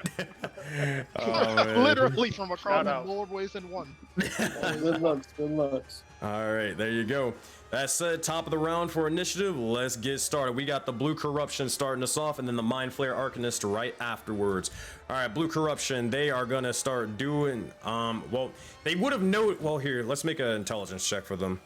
This is more wisdom actually, because this is what they've seen. All they got to do is roll above a 10, but let's see if they're stupid. All right, they're not stupid. They will look over and drop down to the ground. They will begin to notice and see as all these Can other we use the dice to corpses. affect that? Can we use the dice to affect that? You can't So affect they that. don't notice? Yeah, Oh, okay. Oh, copy. What was the roll? I missed it. It was 12. a 12. It's a 12. I'm gonna use my inspiration D6. Go for it. Try to lower it. 4. That said, they don't notice anything. They drop That's down it. and like they just like That's it. seems like a normal day. They walk through and they just fall down dead. All right. This individual over here, however, is going to look towards the likes of they're going to look towards the likes of Cora, and they are going to fire a chill touch towards them. All right, it's going to be an attack roll. 24 to hit and 14 points of necrotic damage as it strikes into you. You almost get knocked down from a simple blast, but you are badly injured, but that is their turn. All right, over here, this individual is going to claw out once more. It's going to roll a d10 plus 5. 8 points of damage that will be added as they're striking towards the walls to get through. This individual over here is going to fall in the trenches. That's him. This individual is going to start climbing over here. They're going to try to start climbing, and then they're going to start attacking the trenches. There's going to be another d10 plus 5 over here. It's going to be 9. All right, that wall is looking bad in the southeast, but it still stands strong. These individuals are going to start rushing over here. They're going to...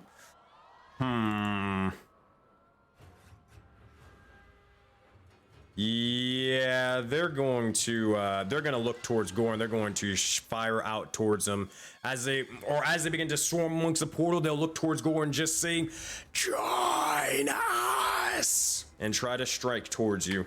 Chill touch. 18 to hit, only 5 points of damage, so you're able to resist most of it, but it does strike you and almost siphon a bit of your soul from you. It's not good. It's not good at all. All right, that said, is that all of the individuals on the field for the blue guys? It is. All right, Mind Flayer Arcanist. Then we get to this guy's turn. This is the turn I was a little worried about.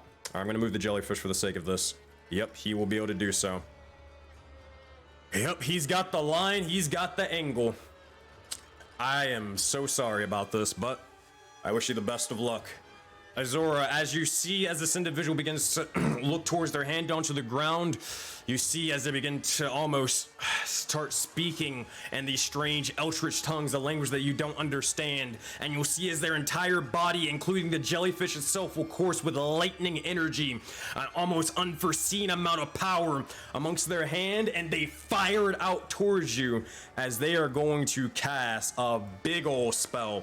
They're going to cast Lightning Bolt, and they're gonna cast it at 4th level. Oof. And they're going to cast it in a line, piercing through the likes of Azora, hitting the likes of Agni and the structure below, as well as Philo in one single line if they can. All right, Lightning Bolt, 4th level. Yes, I would like to place the measured template. Yep, that'll get, oh, it's one or the other. Let me see. Wait. Nah, there it is. Now they can get all 3 of you. Or all 4 of you. They will strike over, and as they do, you see as the electricity begins to course, slamming into Azora, and then almost coalescing and striking off the jellyfish into the Agni, the turret, Philo, and the structural integrity below. If this rolls enough damage, that entire sky shot is going to start crumbling down. 30 points of damage could have been a lot worse, to be fair. All right, I need some dexterity saving throws for you guys. What's the DC? So I know if I have to roll you don't know the DC, my friend. Well, did I just take the damage? Was 12 a save? I'll let you know after everybody rolls. All right. You probably want to roll that inspo, bro. I'm gonna tell you that right now. Pretty sure the DC is probably like 13. All right. If he's 4th level, it's probably higher. That's up to him. That being said, all right, Azora, that will fail. Agni will fail. Tower or the turret will succeed. I need to roll one for Philo because for some reason didn't roll for him. Dexterity saving throw. He will fail with an 11. That said, is anybody using inspiration points? You fail with 11. I think we might want to put it on Philo. Yeah. Agni will put it on Philo. Agni will use one of his inspirations to give Philo a D8. As he thinks about the time there he was helping him train, he's going to give him one of his D8s to roll to add to the save. All right, that said, roll for it, and then we'll add it to a saving throw. Yeah, I think Azora will use. Go ahead. I was gonna say, do you roll it or I roll it? You roll it. Okay. 6. Extra 6 for him. So 17, that will be enough for him to succeed and take half damage. Good stuff. All right. Azora will roll her D6 from Uva. Go for it. Oh, whoops. Make that 2 D6s.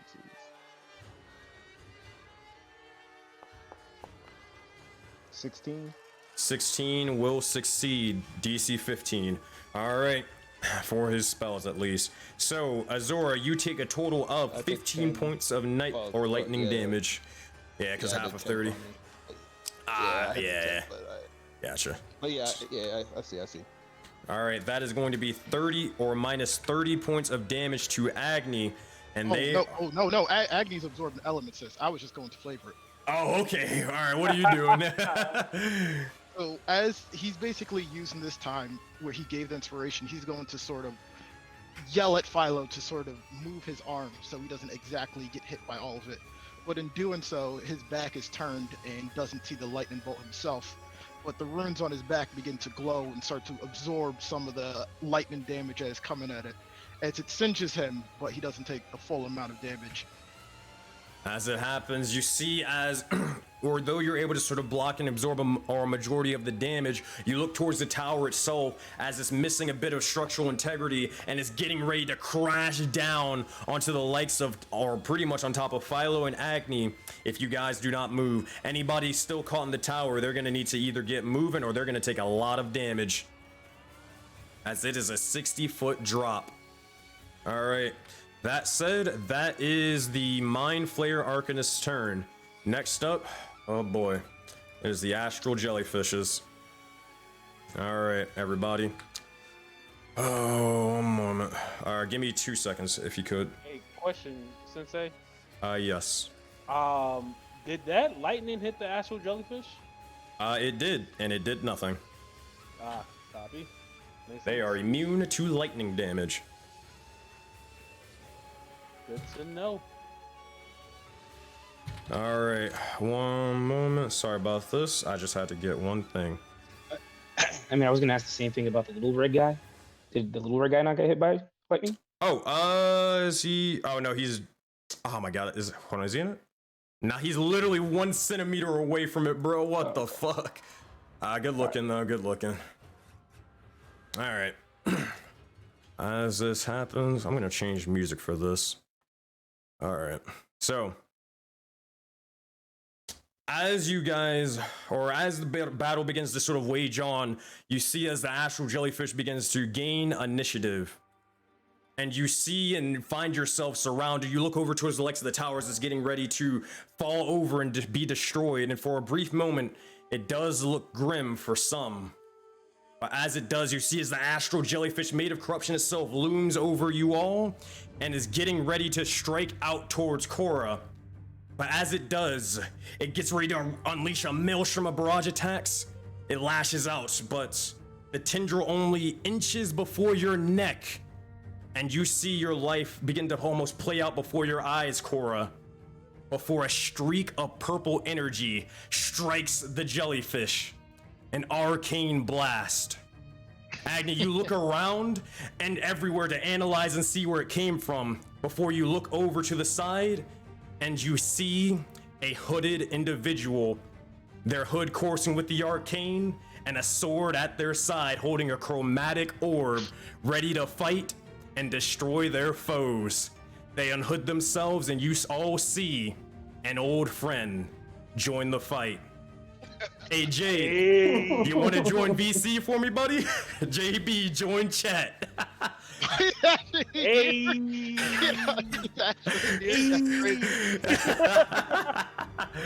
Oh man, there he is. Hey, comrades.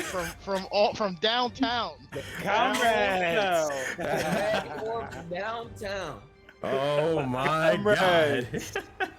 Let's go. Can someone sponsor Jade? Can someone sponsor the kid Jade? Yeah, They don't even know who he is. That's the part. They don't even know who he is. Yo, this fella's coming out the back. Oh man. Gore yells out, "Blessed one, is that you?" Go. Gore be answered, but that's just him. Oh man, does anybody say anything in response as Jade begins to almost hold the chromatic orb, firing it off towards the jellyfish? Your timing's impeccable, old friend. I knew you wouldn't miss this battle. I knew Phoenix was blessing us for this one. Blessed one, you've returned. In my head, all I hear is like when Stone Cold Steve Austin will break in, like.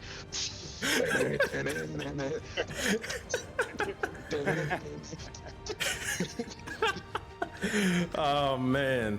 That being said, before the jellyfish takes their turn, Jade, you receive initiative.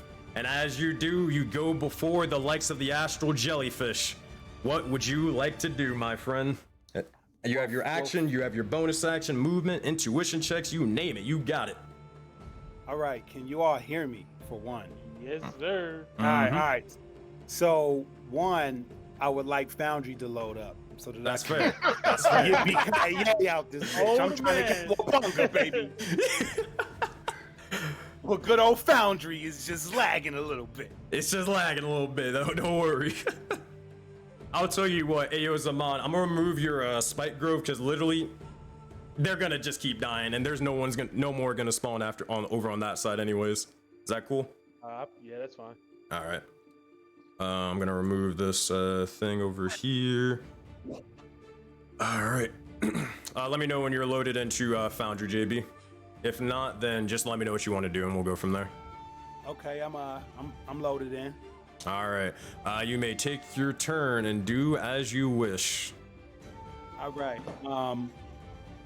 What I first want to do, the Mind Flayer. Where is the Mind Flayer? So the Mind Flayer right now is, they just got done casting a lightning bolt that struck and pierced through Azura and also destroyed the likes of the tower. They are 60 feet up in the sky, up top of this Astral Jellyfish. You can see them, and you do have a clear shot if you want to do anything.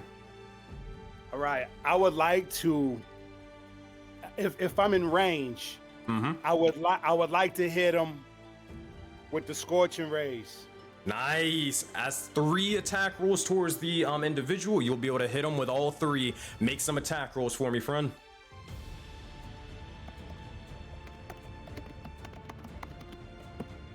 Let's see.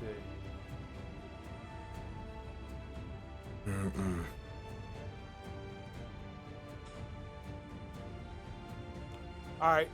It's saying I don't have any level 2. Oh, that's because we were testing out your spells and stuff like that before the session. I got you, buddy.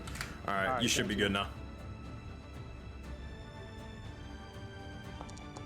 16 will hit. For the first one, they'll need to make a constitution. Oh, they're not concentrating. 16 will hit, dealing 9 points of fire damage as it strikes into the individual. However, it seems to be as it sears amongst their entire cloak, it burns away and they look and stare at you with almost red, beady eyes. You do, however, have 2 more scorching ray attacks. Go for it.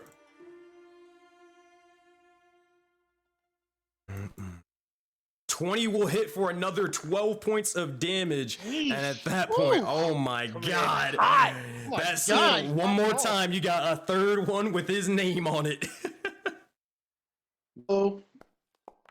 10, the third one. You see it coming forth. However, you see as the Astral Jellyfish begins to slowly move upwards, able to block the likes of your shot and send it flying off and hitting and striking a tree. But that is 3 attack or attacks. You got a bonus action and movement.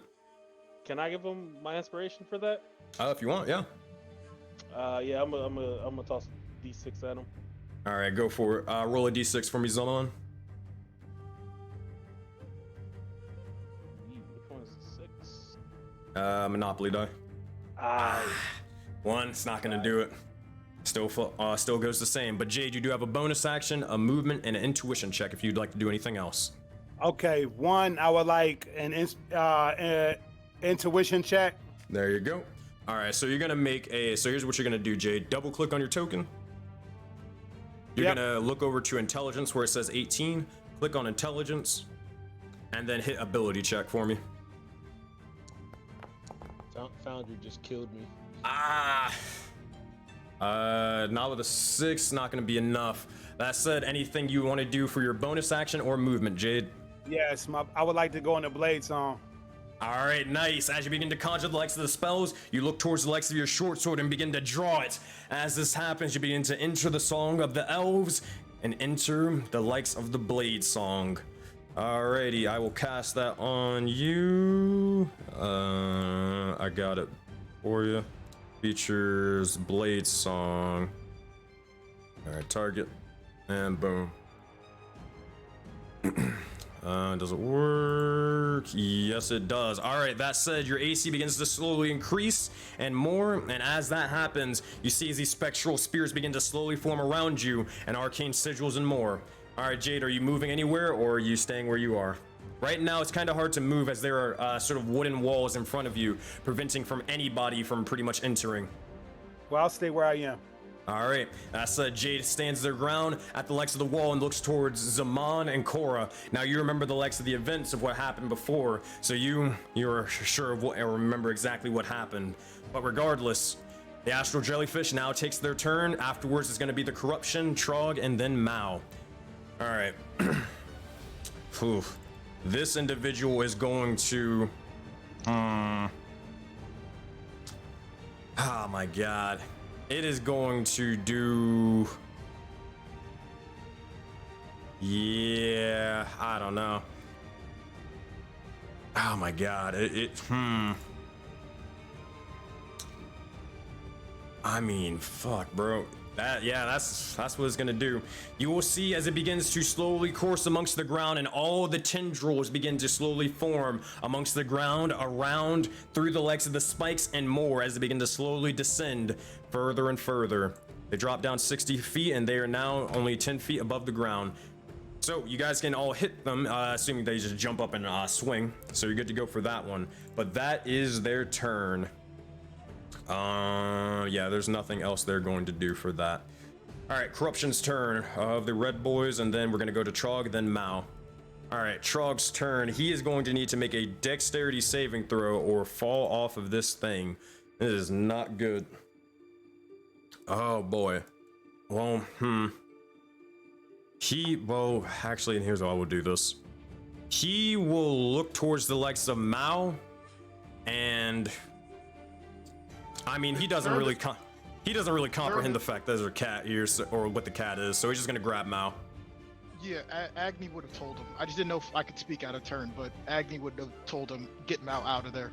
Yeah, he's gonna, without hesitation, without you even pretty much saying it, but almost in unison, you'll see as he begins to grab the legs of Mao and then rush over.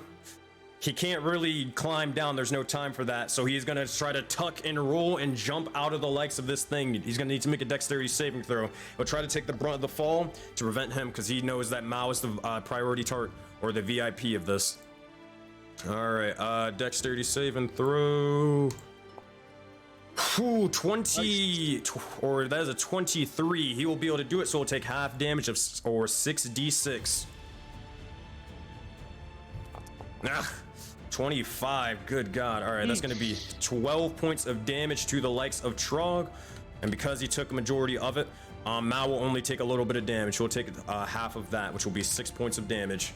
You see as they begin to jump out, tumble, and roll, they begin to look over and seems that, or he just sort of places Mao off to the side and then begins to grab the likes of his bow and fire off towards the likes of the corruption off rip. That side is gonna fire towards this one. Short bow attack.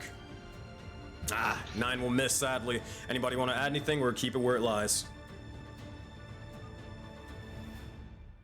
All right, keep it where it lies. That's. I will just say the damage thing happened again to me and Philo, so I just changed mine, but Philo needs to be adjusted again. Gotcha. It happened to me too, but I adjusted it. Yeah. I believe he was at full, and then he took the took half. Took 15. So 15. Oh, not okay. That damn game. There we go. All right, that is Trog's turn. Next up in initiative, we will look towards. We're gonna look towards Mao, I believe. Oh wait, I'm stupid. I fucking skipped the fucking red corruption. Whoops. All right, let's handle that now before I do that further.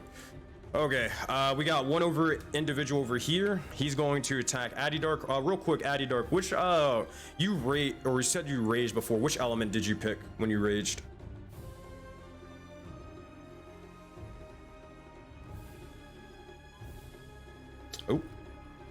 Oh, you're muted. Fireman, fireman. Fireman. Come on. Oh yeah. That being said, real quick, your face cam is off, so this is what they're going to do. They're gonna hit you with some fire, but you're gonna, if they do hit you, you will be resistant to it. So, let's see what they've got. Fiery touch.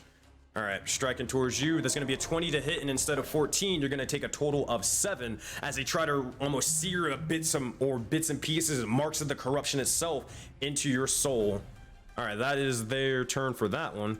This individual is going to look over towards you, and they're going to just keep firing off. They see an opening, and you seem to be blocking it. They're going to make sure you're dead, and then they'll continue forth to destroy the others. Firebolt towards you, and that's a natural 20 for a total of 2 points of damage. You shrug off the blow, and you see as they begin to march forward towards you. That is what they've got. This individual over here is going to use a fiery touch to burn the likes of this wood, and also set the likes of the forest on fire if they can.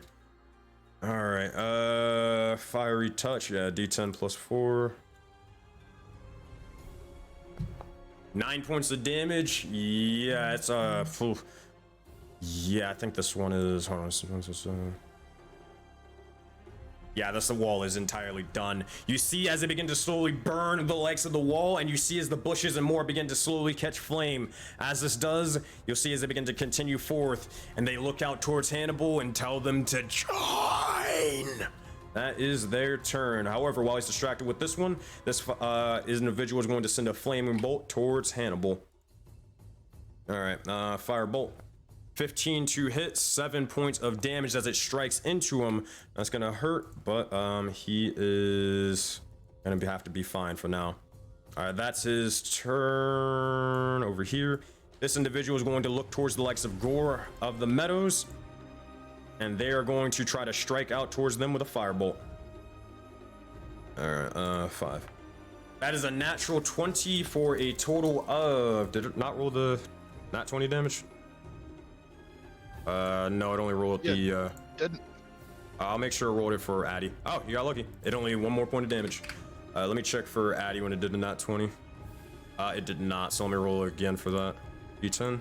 Oh, no, Squigs, just canceled that? Oh, which one? Oh, okay. That said, if you're canceling that one, that's means you only take 5 points of damage, Gore, or unless that was from before. And that is Addy, you'll take an extra 2 points of damage, but that's it. All right. We cancel both of them. Oh, he canceled both? Do you have the thing? Yep. Oh yeah, he did. Okay, so he will. So Addy, you will take none of it. Or you see, as amongst your form, you'll see that of a sort of small spirit begins to look over towards you, and they take the likes of the blow for you, Addy Dark, or making you prevent any damage coming towards you. All right, plus 2 HP to you, and then we're gonna keep moving on. All right, that said, that is all the Red Corruption's turn. This one over here is going to immediately rush over, and they're gonna trip and die. All right, that's Strog's turn. He's gonna use he's gonna use a bonus action on his thing. I never got to do this. He's going to hide in the likes of the rubble and try to hide Mao within the rubble as much as he kind of can. All right, he's gonna make a stealth check. God damn, he cannot roll for nothing. 9, that's not gonna cut it. But he rolled the save. Oh, is the tower gone now, or is it the tower's gone? Drop. Okay. Yeah. Well, yeah, pretty much. The tower's not gone yet. It's gonna go on the likes of after your turn. It'll be gone. So you need to get out of there afterwards or beforehand. Yep. All right, Mao's turn, and then Old Man Philo. What's Mao doing for the turrets? Fire the bottom one at the jellyfish. Fire the flamethrower at the jellyfish. Yeah, the ballista one is destroyed. I can tell you that much now. Okay, then yeah. All right, so flamethrower at the jellyfish is going to do so. It's going to make a dexterity saving throw. Oh god. Does that hit the Mind Flayer as well? It should, yes. They will succeed, I think. Yeah, Astral Jellyfish is gonna succeed. We'll see if the Mind Flayer will. Oh boy, he is not looking good either. He is not looking good at all. All right, he is gonna use... Nah, he can't do shit. He just gotta hope he doesn't roll high damage. Ugh. A 9? Yeah, this guy's probably dead. All right, here's what I need you. This guy is looking a little rough, not gonna lie. I need one of you to roll 2d8 fire damage. Agni, the honors. Hey man, I don't know about this. What happened, bro? Someone in chat, they just followed me with the name Pickles166. I don't like this.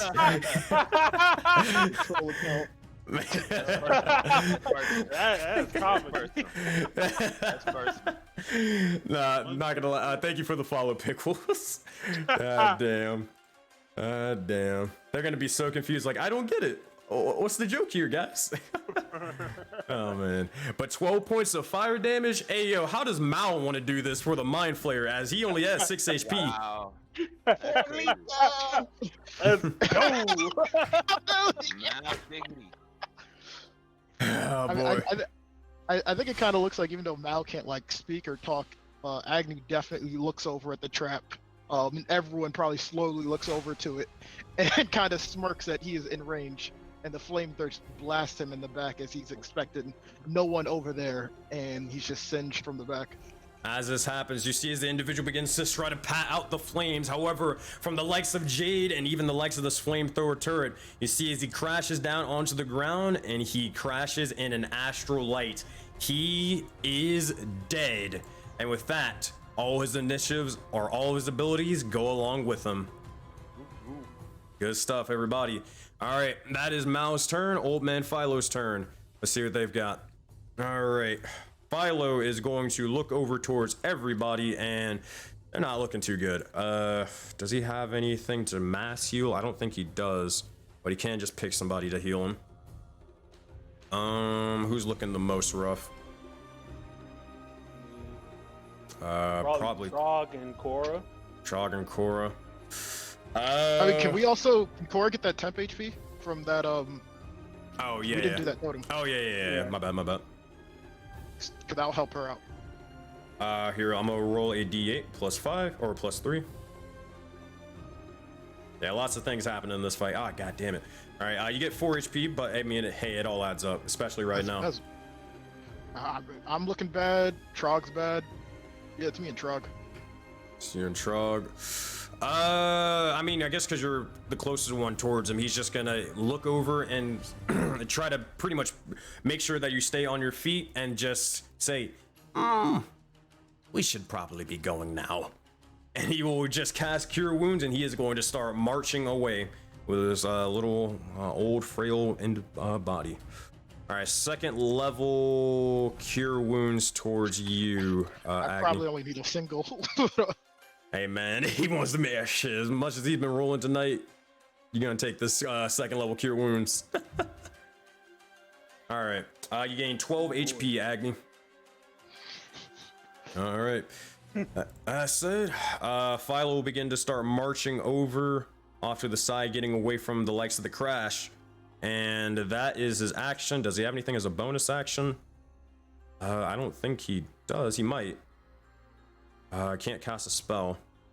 Yeah, that's all he's got. That is his turn. Oh, he's gonna move a little bit further. All right.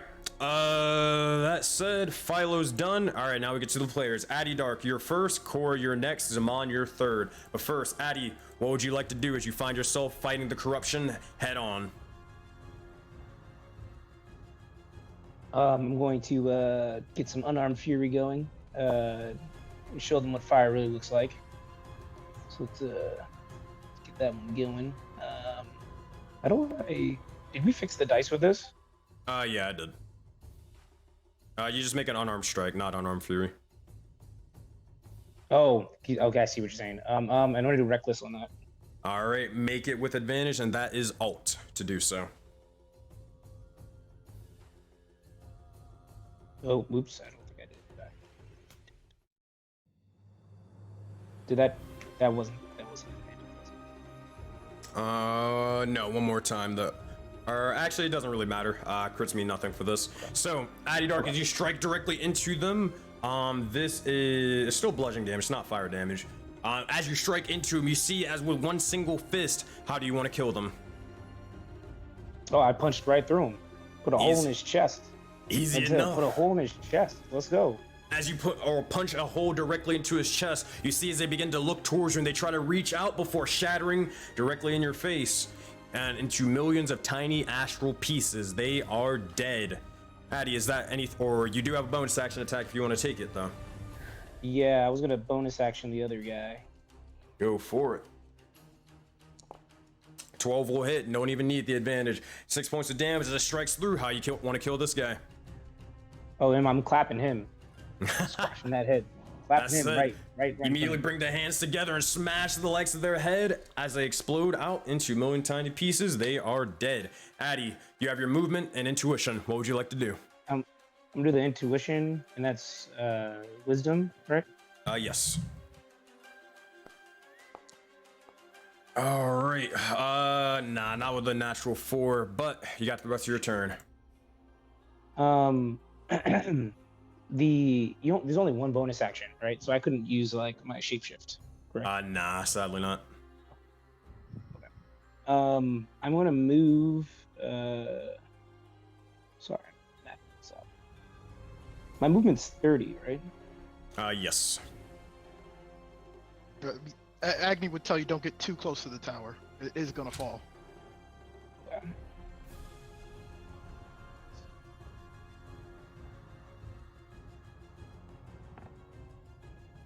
I'm gonna go try and help Hannibal out. So I'll move right here, I guess.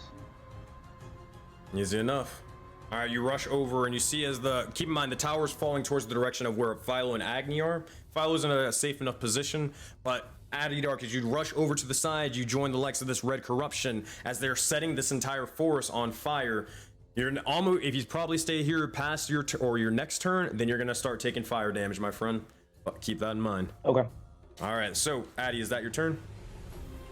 Yes. Yeah, I guess the only other thing is these portals.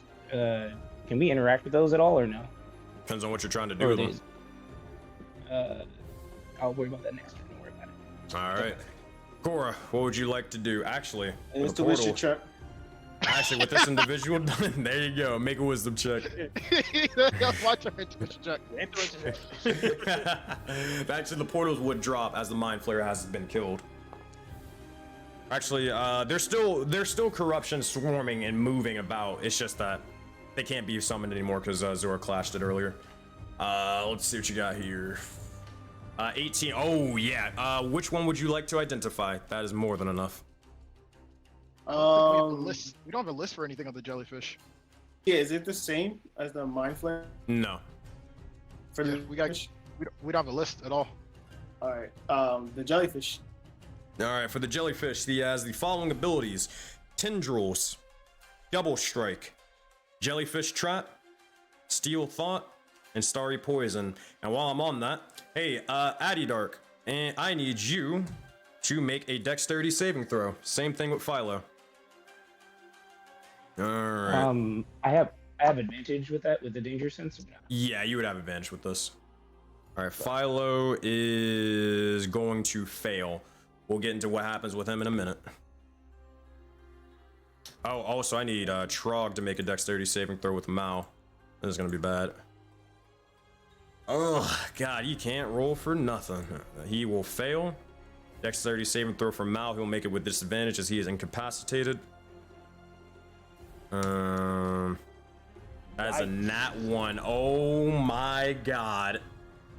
Uh-oh. Hey, Dark, what'd you get? 14.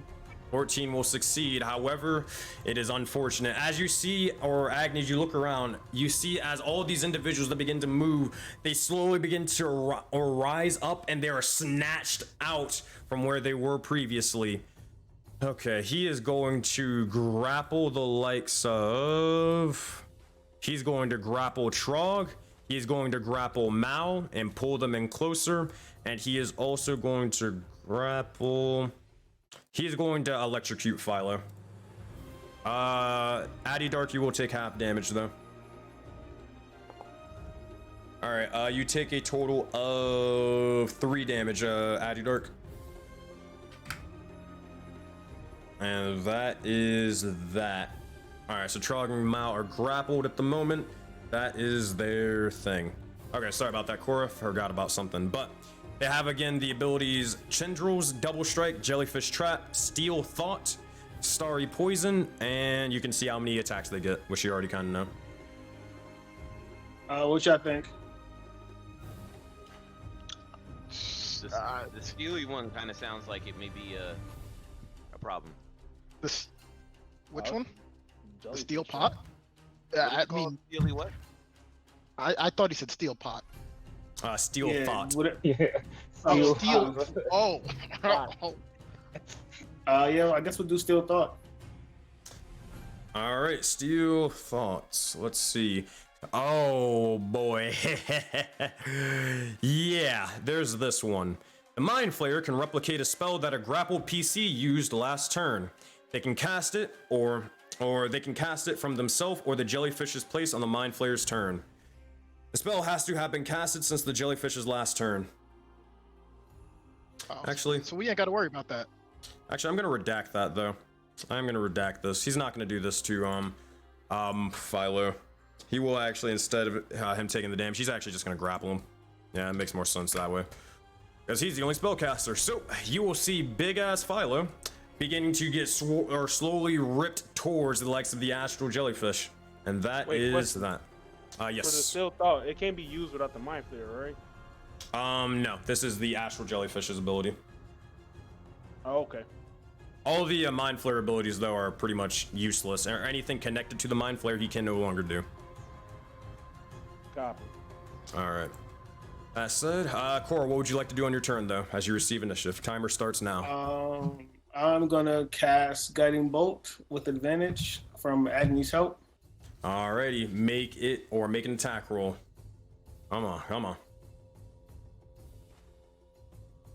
And target the jelly. Guiding Bolt. Let's see.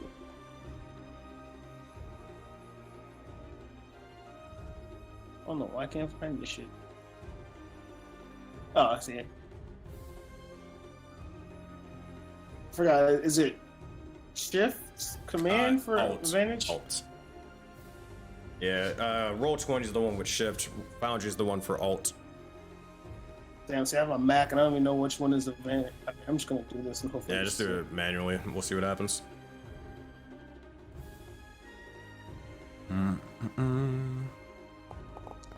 13 will hit. I will roll one more time too. Yeah, this is the safety do I just roll crit. just the damage though, right? Nah, the attack. So just roll a d20. We'll handle it Roll left. the attack again. Yeah. D20. Yeah, just roll a d20. I'll do the rest. And then it gets also another +2 from your. Yeah, from my. Yeah. So they will take a total of 21 points of damage plus a total of 2 points of psychic damage. So a total of 23 as it strikes forth into them. Let me see. Can I roll my bless on there? It doesn't matter. You hit. Bless doesn't add to the damage. It adds to the attack roll to hit. That's right. That said, they take a total of 23 points of damage, and oof, they're not looking good. Oh, actually, hold up. Oh god damn it. I might have fucked up. Hold on. They're at 120. Okay. There we go. And then -2. Whew, nearly messed up there. Alright, that said, Core, as it strikes into him, you see as they begin to glow with a more divine light. Anything you would like to do for your turn? Shut up, fucking timer. Yeah, Core's gonna move. I think no, Core's just gonna stay here and we're just gonna get it. And that would be all. She's gonna do healing. Oh no, I can't. Never mind. That's it. Alright, that said, that is your turn. Next up is Zaman. And then after that, it's Gore, then Azora. Zaman, what would you like to do? Intuition check first. Wisdom. That'll succeed. What would you like to know? Let me look the abilities again. Starry Poison. Starry Poison, it does the following. So the jellyfish summons astral puddles below all enemies of its choice. If a creature starts or ends its turn in that space, then it takes 1d4 of poison damage. When the Mind Flayer is dead, it can use this ability as a bonus action.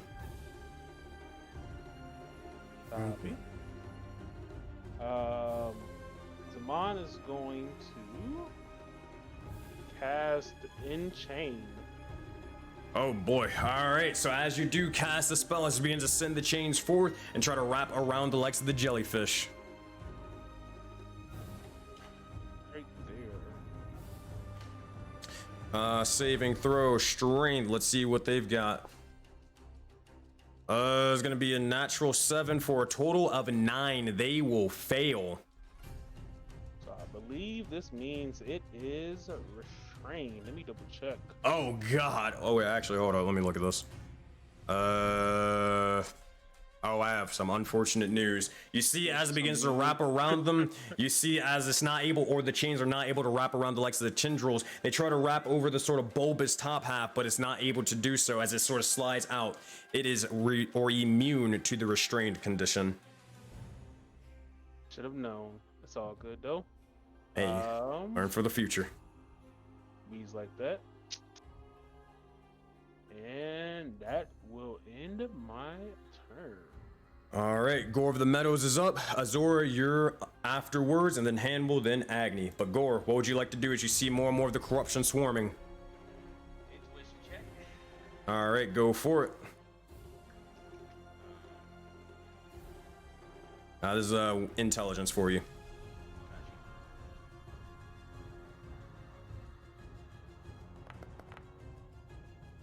Natural 20, not bad. You can get DM's advice if you choose to want it, or you can instead choose to identify an ability. The choice is yours, though. Oh, your mic thing is up, so we can't really hear you well. Oh, yep, my fault.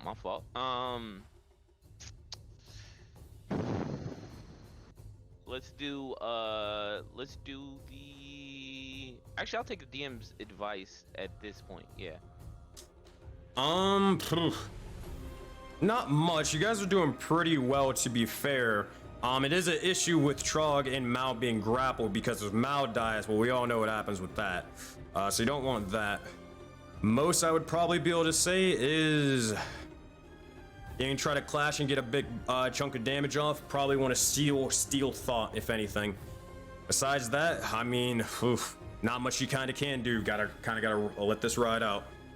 All right. So if that's the case, then Gore is gonna be like, "You think Gore isn't gonna get in all this action? Quick one, you took the Mind Flayer out too easy. It's Gore's turn to try." And he would bust the Crimson Right.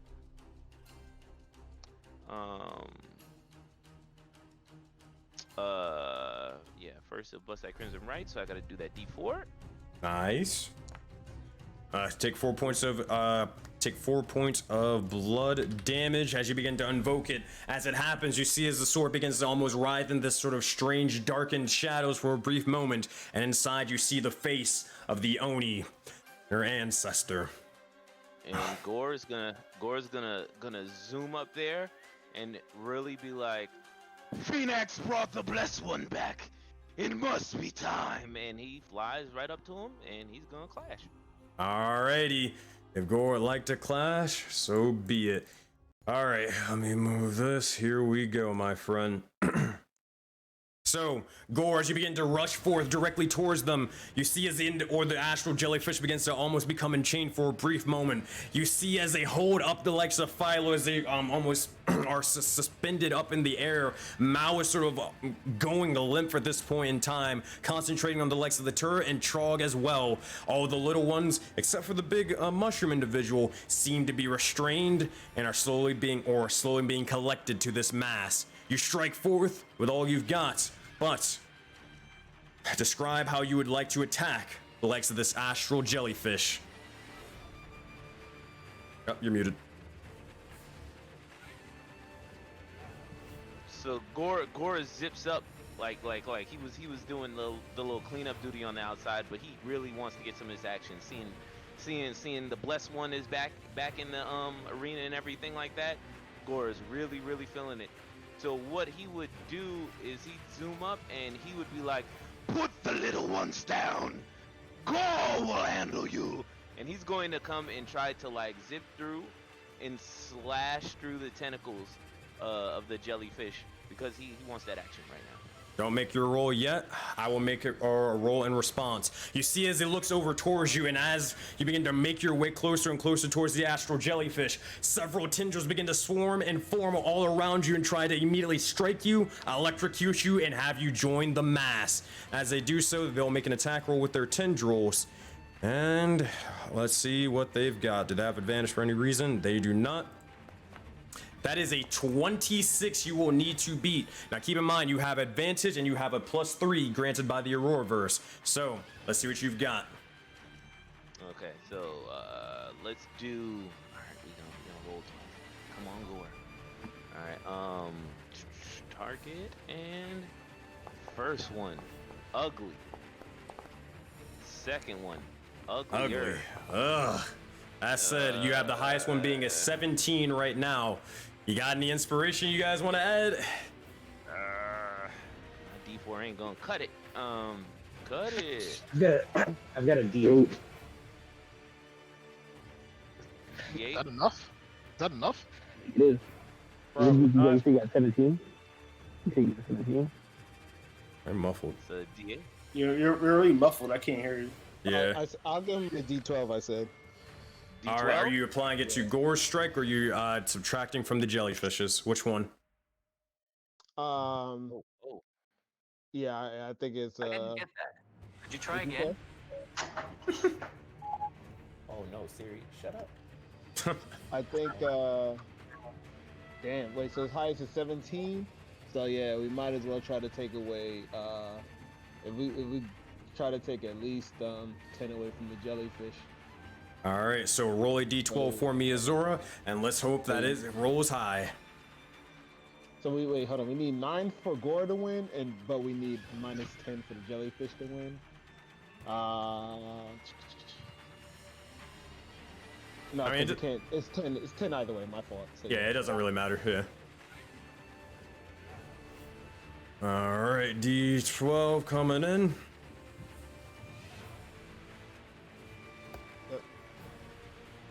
Did it roll? Okay. Oops. Nope. I accidentally clicked the D12.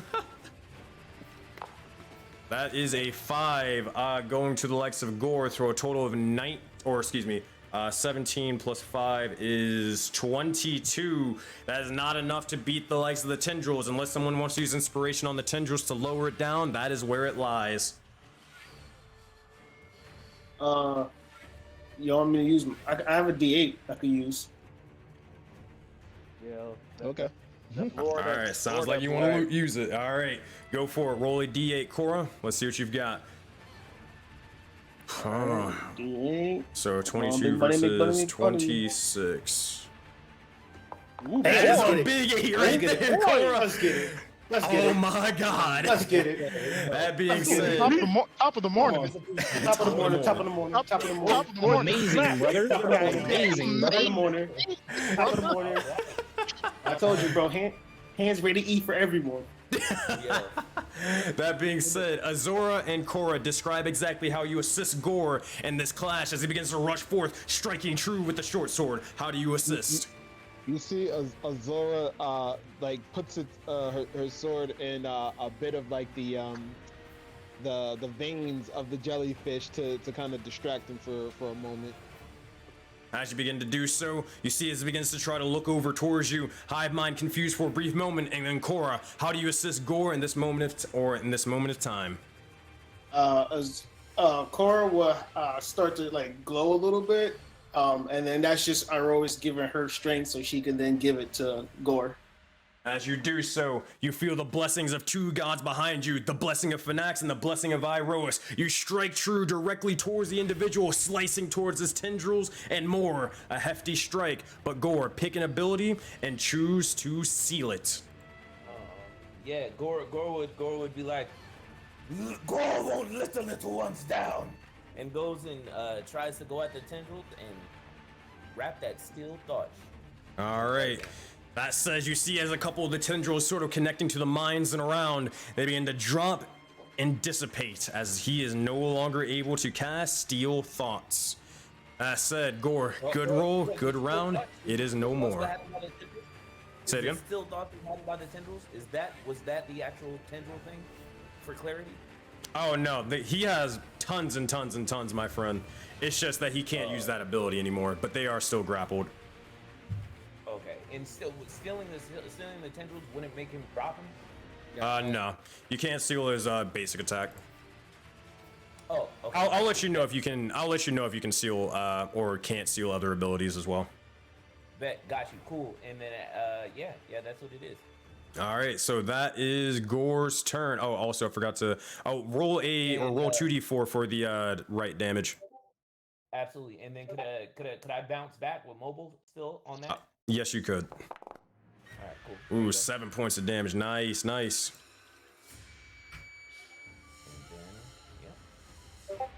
All right, that said, that is your turn, Gore. Azora, you receive initiative. Hannibal is next, and then Agni, you are on deck. What would you like to do, Azora? Yep. I'm going to intuition check. All right, wisdom check for me. Yep, 12 plus whatever. 12 plus expertise. Yeah, that'll be more than enough. What would you like to learn? All right, so let's look at the jellyfish trap. Jellyfish trap does the following. Several long tendrils extend onto the battlefield in all directions from the jellyfish. If a creature of its choice moves on their turn, they must make a DC 13 dexterity saving throw, or either be grappled or take 1d12 of lightning damage. This can only affect creatures that are on the ground. So that is why Gore wasn't affected earlier, because he's flying around. Okay. Right now you're on top of the jellyfish, so you're kind of good. Yeah, it's good to know. So she is going to first bonus action, second wind. Alrighty.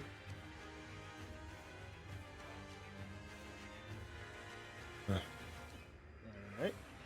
That says you gain 7 HP as it begins to slowly or close the wounds and more. Anything else you want to do? Yep. Wait, am I glowing? What's going on? It's the jellyfish. Oh, okay. Then I think yeah, she's gonna go for yet another clash on Jellyfish. All right, this is the final clash for this fight, besides the final cosmic one. All right. One moment then. Alrighty, if you want to do this, so be it. Oh boy. Where is this one? Because I know this one's your favorite. Oh my gosh, I gotta find it from, I guess, Secrets in the Sands then. Here it is. Alright, Azura. As you begin to look towards the legs of the jellyfish, as you stand on top of it, you see as more and more the tendrils begin to swirl out and then look towards you, trying to strike you in unison as you enact a showdown with this individual. As this begins to happen, describe how you try to strike them true.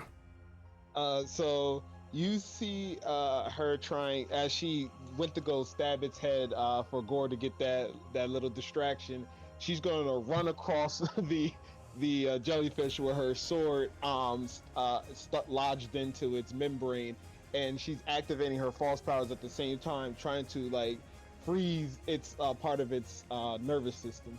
As you begin to see, or as this begins to happen, you see as the individual begins to start swirling about and trying to get away from, or the likes of you, trying to throw you off from its position. However, it's unable to do so. You stand tall on top of it, and you see, and you try to strike with all that you've got, freezing its membrane over. However, you will see as it tries, or the tendrils wrap around the legs of your hand and try to almost break and snap it with everything they've got. They'll make an attack roll towards you with their tendrils, and then you will have to make a response. But first, tendril attack towards you. Oh boy, that is a 12. Boy. I mean, hey yo, fuck this guy up for us, Kane. I mean, I got plus 12 off out. that. He's wild out. But yeah, I mean, it's hard to hit me, so that makes sense. Oh no! Well, you have advantage. Wait, no, you rolled with advantage. Oh my god! Wow! What is? Wait. Oh, you have a +3. You have a +3 from the Auroraverse trait, yeah, so it does tie. Yeah, I have. Yeah. But yeah, I'm gonna instigate. No. I'm gonna use my DM inspiration to re-roll that. Hey, hold on. Before you do that, I feel like instigating. Hey, Kane, if you really want to embody Cowabunga, you'll let it ride and let it re-roll. Wait, let what re-roll? Oh, you guys both tied. If you want to do 2 out of 3, if you really want to, I'm instigating right now. You don't have to do that. I got resources still. All right, you letting it ride? If I was out of resources, definitely Cowabunga time. All right, that being said, you see as it or the tendrils wrap around your arm and seek to try to break and snap it. However, you're able to, or describe exactly how you're able to dodge out of the way and then strike true for another strike. So yeah, as she goes across his membrane, the tentacle wraps around her arm. She immediately like drops her sword. So then the tentacle actually grabs the sword, and then she grabs it down to plunge it. As you begin to do so. Let's see this DM inspiration. All right. Oh, you don't have to roll the DM's inspiration yet. I'm saying you can make an attack roll with advantage. It's a full-on reset of the set. Oh, there you go. Well, but there was that. All right. And 16 for the first one. You have advantage. Roll again. 8 for the second one. Yeah, so that's 16 plus 3, so that's 19. 19. Plus my echo. It's not Cosmic Clash yet. It's only Cosmic. Oh yeah, right. Yeah, it's not Cosmic Clash. So that's 19. And it rolled 12. It rolled 12. So we need 5. No, it's about to re-roll again. It's about to make a response. Oh, it makes a response? Yeah, that's what I said. But we reset. Yeah, that's what I was saying. Yeah, y'all tied on the first one. All right, it's gonna make a tendril attack towards you. I used the DM inspiration to re-roll. You guys failed, so you get the re-roll and he's re-rolling because that's what Key was saying. You still have your DM. I'm saying you still got the DM inspiration. That's why I thought you said the Cowabunga was just we'll let the die decide it. Yeah. No, I said, That's no, I how- said I got resources, so I didn't want a cowabunga because I You still got your DM's inspiration. You still got it. Yeah. But let's just see what he rolls first, and then we're gonna see afterwards what you need to use. So, that being said, as you try to strike towards with the individual, you'll see as the tendrils begin to slowly form around you and begin to wrap around the legs of your neck and seek to snap it where you stand. That said, is going to make an attack roll with what it's got. Let's hope it rolls low. It's a 19. That being said, you got 19 again. If you want to add a DM's inspiration or that of another inspiration die, you can win it right here. Choice is yours. Or you can just let it ride a third time. I don't know. Oh my I god. don't know about letting it ride a third time. 2 times? Bro. Some niggas need 1 minute, other 2 minutes, 2 minutes. Nah, you're alright. We let it rock a third time. 3 times. Let's Three go. times. That said, you roll with advantage once more. Describe how you or how this looks like with a 19. This time, see, this thing is fighting back. She just places in the open wound. At this point, her sword is lost. Like the tentacle, they grab the sword. She just places her hands into the open wound and starts focusing some of her oculi false powers to just freeze this thing from the inside out. As you begin to do so, your arm begins to slowly freeze over, and so does your hands as it freezes the legs of the inside of the creature. However, he will still try to reach over, snap your neck, and hope for the best. He has to beat a 19. That is a 26 if you're adding anything. Wow. Oh boy. Oh, God. Now I would just use the DM inspiration to make him reroll. You got it. All right, I'll reduce that. You're not taking damage yet. All right. That is a 21. Alright, so I technically got 22. 22, yep, you will win. That's enough. What you leaving at that? That being said, Cade or Azora, as you begin to slowly freeze them from the inside out, you see as the tendrils wrapping around your neck begin to slowly loosen and loosen before slumping out or onto the legs of their head and down onto the ground. You see as the entirety of this sort of astral jellyfish begins to freeze for a brief moment. Azora, pick an ability of the jellyfish and choose to seal it. Yeah, the tentacle trap thing, Majigger. Jellyfish trap, you got it. That being said, you see and look over towards all the other individuals sort of flying up and about. And as this happens, the tendrils that are grappling them all cease and they all break. With that being said, Mao, Philo, and Trog are dropped down onto the ground and they are no longer grappled. Oh boy. That said, Azora, that is your action. A successful clash, a successful showdown. Is that your turn?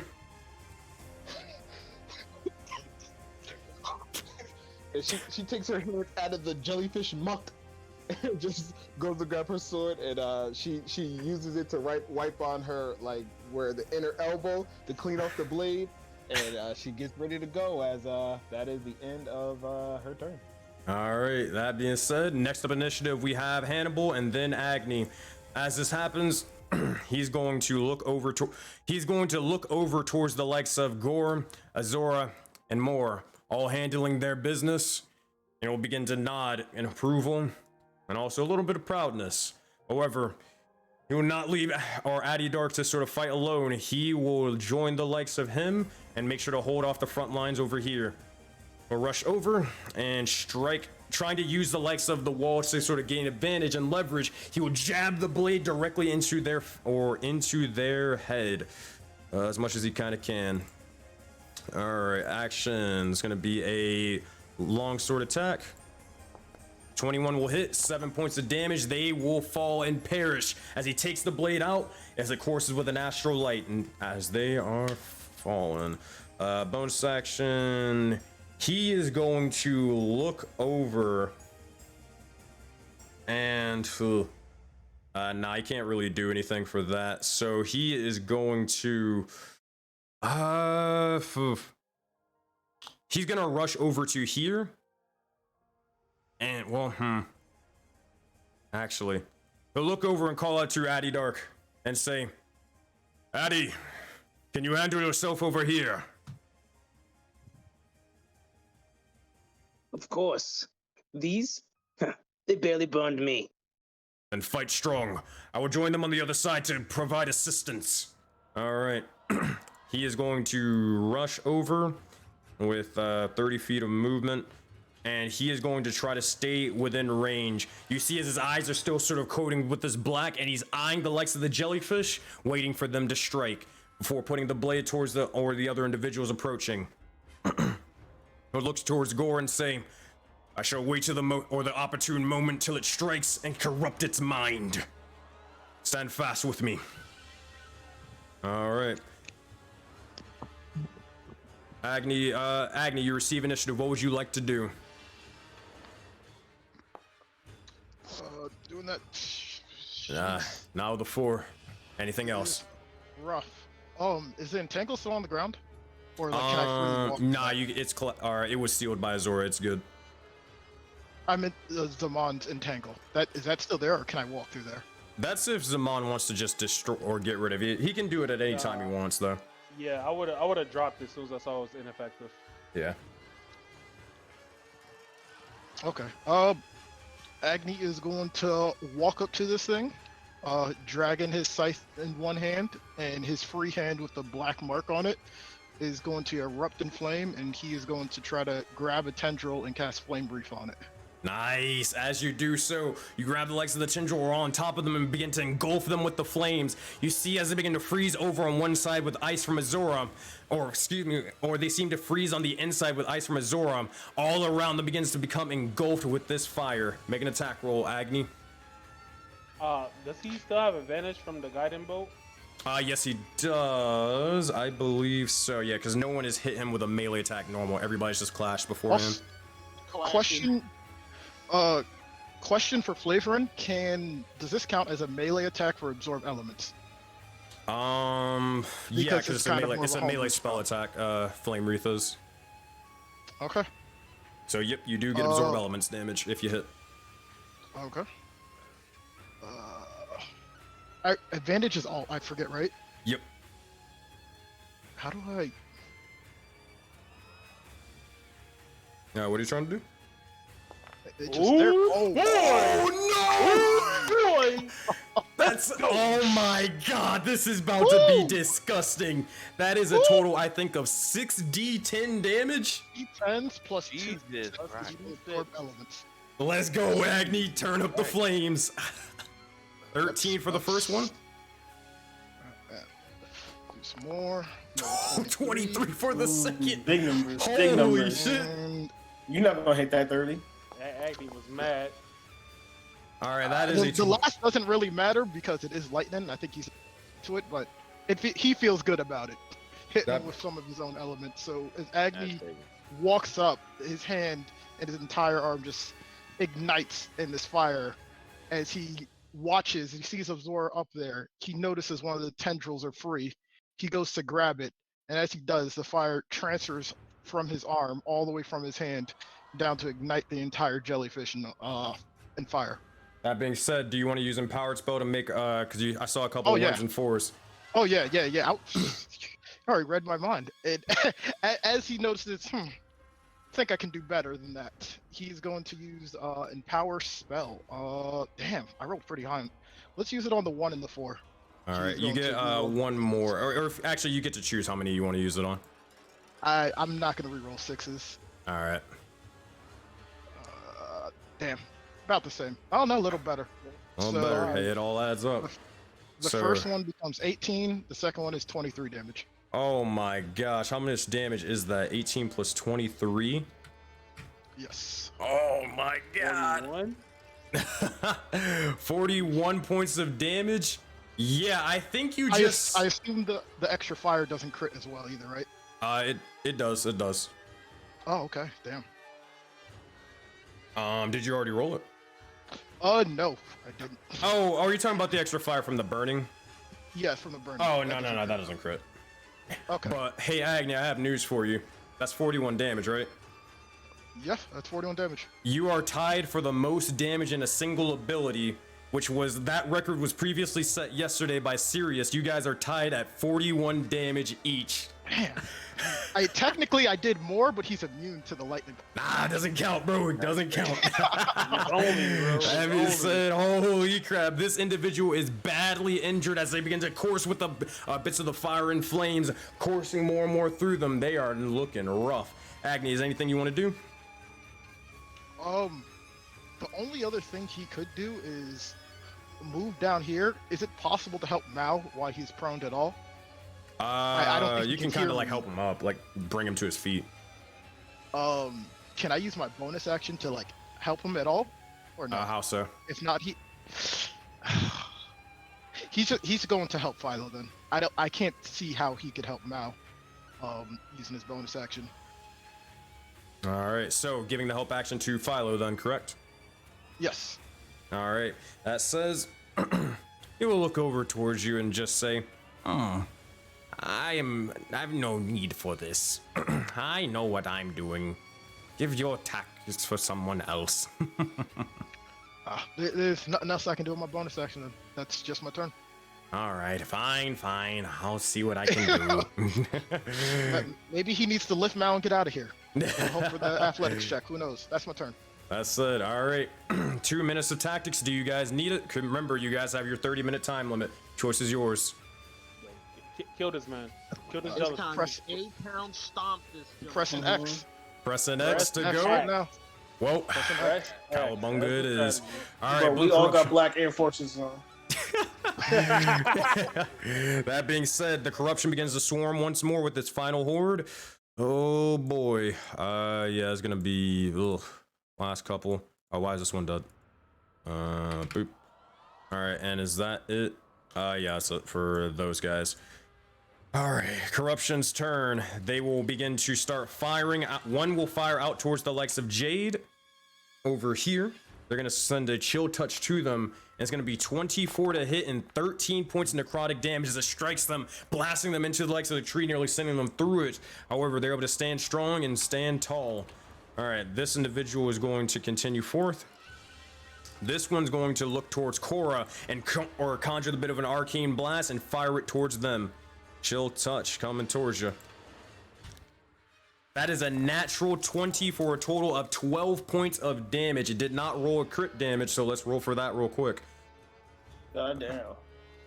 That is an extra 6 points of damage, and as it strikes Korra, you will see as she falls unconscious. And with that, bless begins to fade from you all. Oh man. That said, that is that guy's turn. This individual will begin to soar over to here. This one is going to try to strike out towards Addydark with a, or actually they're gonna just, they're probably just gonna chill touch you while they're here. That is another natural 20 for a total of 14 points of necrotic damage. Oh my god. All right, they're hitting now. An extra 9 points of necrotic damage, and Addydark also falls down unconscious from it. Ooh. That being said, keep in mind, if Addydark and Korra fall down and they fail all their death saving throws, they suffer cosmic death. All right. Next one is going to be over to here. This one's going to fall in the likes of the trench, and he's going to run over here. That's it. This individual is, or he's going to attack the walls off to the side, though. Hold on, is it 5 damage? Let me see. It is not 5, it's 4. Okay, so it's going to be 13 points of damage. This wall, or this wall over here, is now shattered. They'll begin to march forth inside, and that is their turn. They swarm the likes of Gore and Hannibal. This individual will then take his turn. He will rush in, and he is going to hit the. I guess he can take his. He can really just take his pick.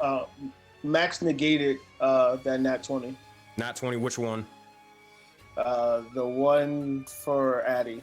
The one for Addy? Alright, that said, Addydark, as you begin to look over towards the individual, you see as they strike towards you, one of the spirits begins to slowly form and takes the blow for you. As this happens, you stand almost bloodied and defeated, but your rage still carrying you. The thrill of the hunt, the thrill of the fight, pushing you on. Alright, so Addy, you take, instead of an extra 9, you take none, so you get 9 HP back. Alright. Oh wait, hold on. You were at 8 HP. Hold on. There you go. That said, that is that. Good job, Max. This one's going to send over here. Oh, I was gonna roll a 1, 2, 3, a D3. That's gonna be a attack towards Hannibal.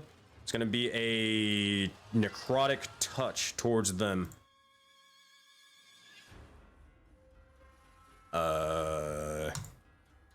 Hello? Heck? Boundary? Oh, he wants to be extra. That'll be a 9. That will miss. And you'll see as he begins to just slice out and cut towards their hand and prevent them from striking him. And then begin to resheathe the sword. This individual is going to strike towards Trog with a chill touch. That's going to be an attack roll. That's going to be a 22 and 8 points of necrotic damage towards Trog. He gets struck, however, he's barely standing on 1 HP. He's bloodied. He's covered in this astral light. He is still alive. This individual is going to rush over to here, and he is going to aim towards the likes of Gore. All right, chill touch.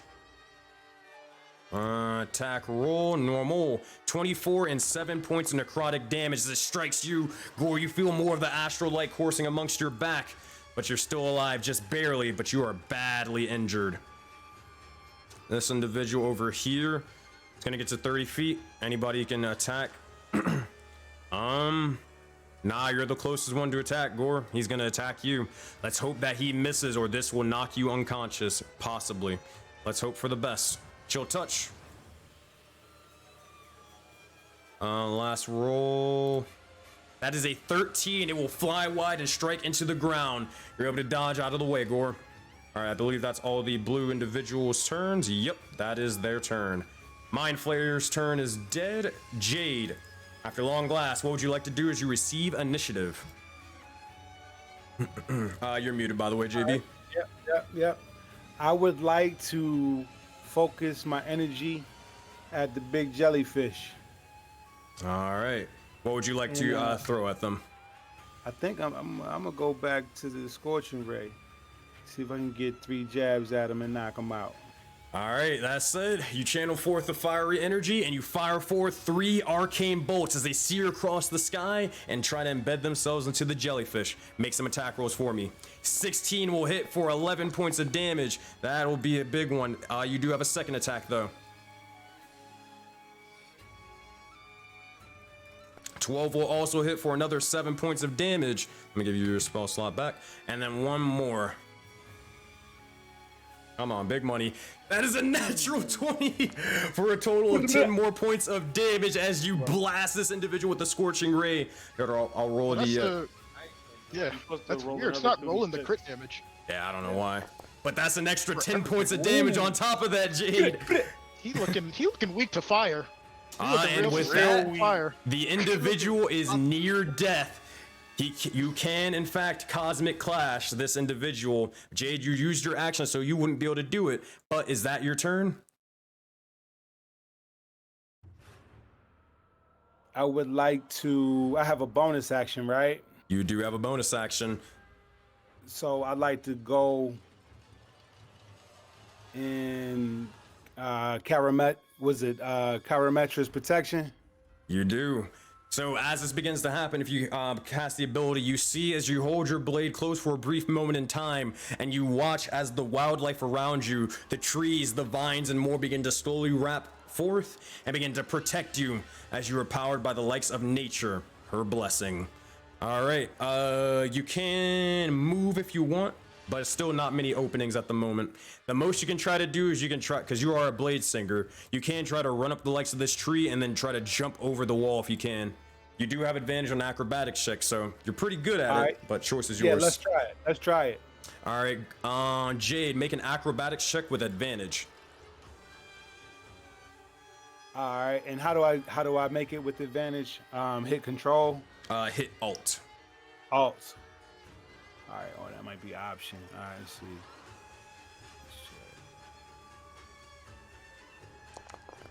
Oh, the 20? Yeah, you're more than easy or more than good at this. So as you begin to rush up the wall, you begin to run up the tree for a brief moment in time and begin to use the likes of your legs to propel yourself over the wall, land in 3-point stance, and join your allies. Where would you like to move, Jade?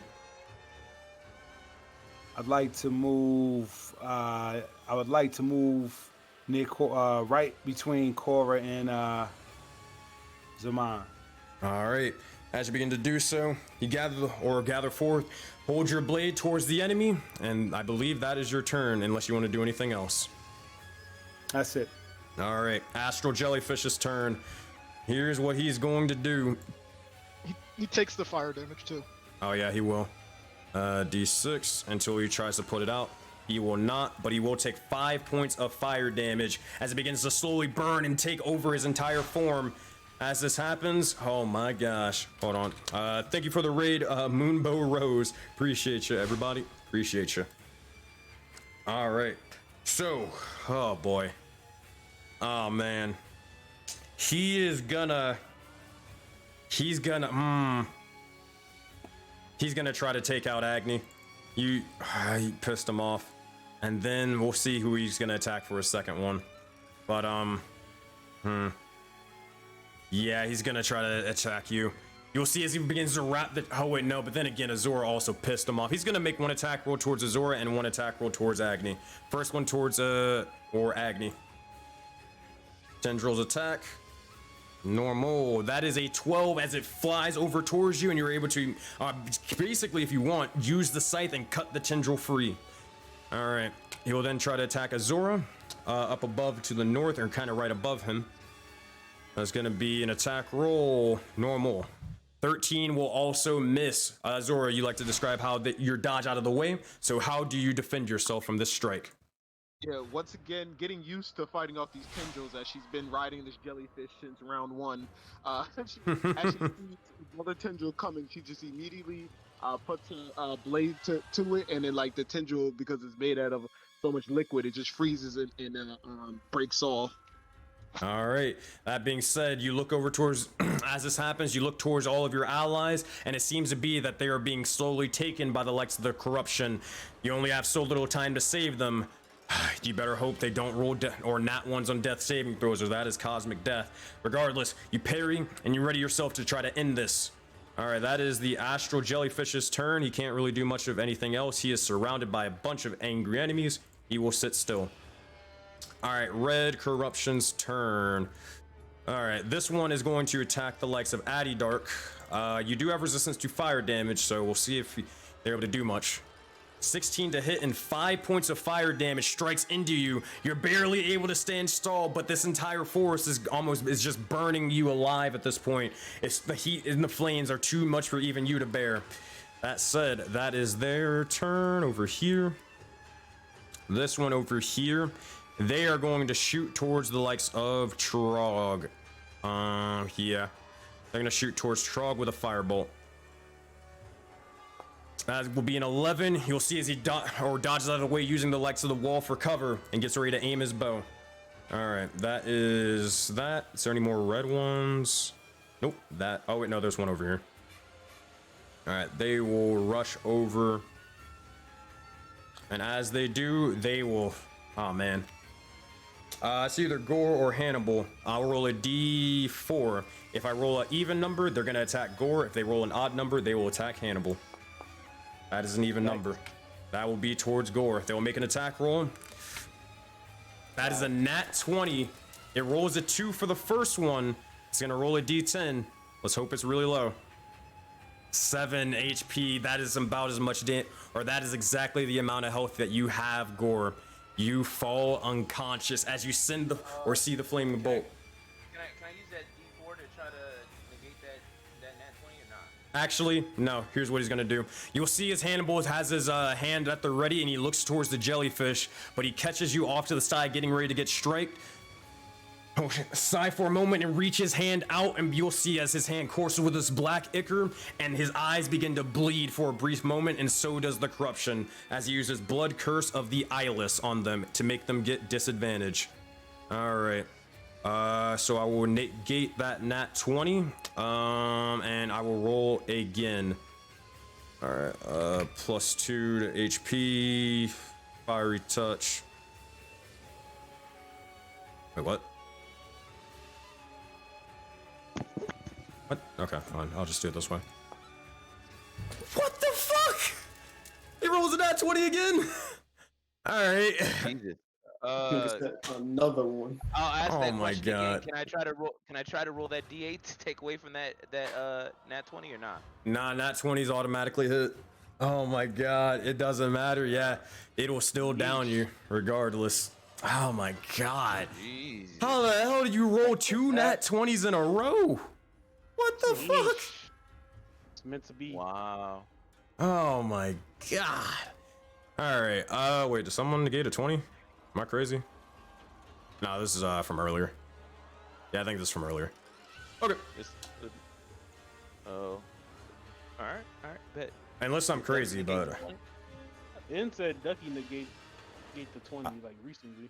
I don't see it anywhere. Let me check Twitch. I don't see anything about Ducky negating a 20. The last person who did it was Max 12 minutes ago. Yeah, I don't see anything. Yeah, so it goes through. All right. That being said, all right. That strikes fourth, and Gore is unconscious. If Gore fails death saving throws, he will suffer cosmic death. It's not looking too good for you guys, but we'll hope for the best. Trog's turn. He will. Oh boy, does he have any health? Did anybody give him health potions from earlier? He does actually. No, he does have one. Because he made one from earlier.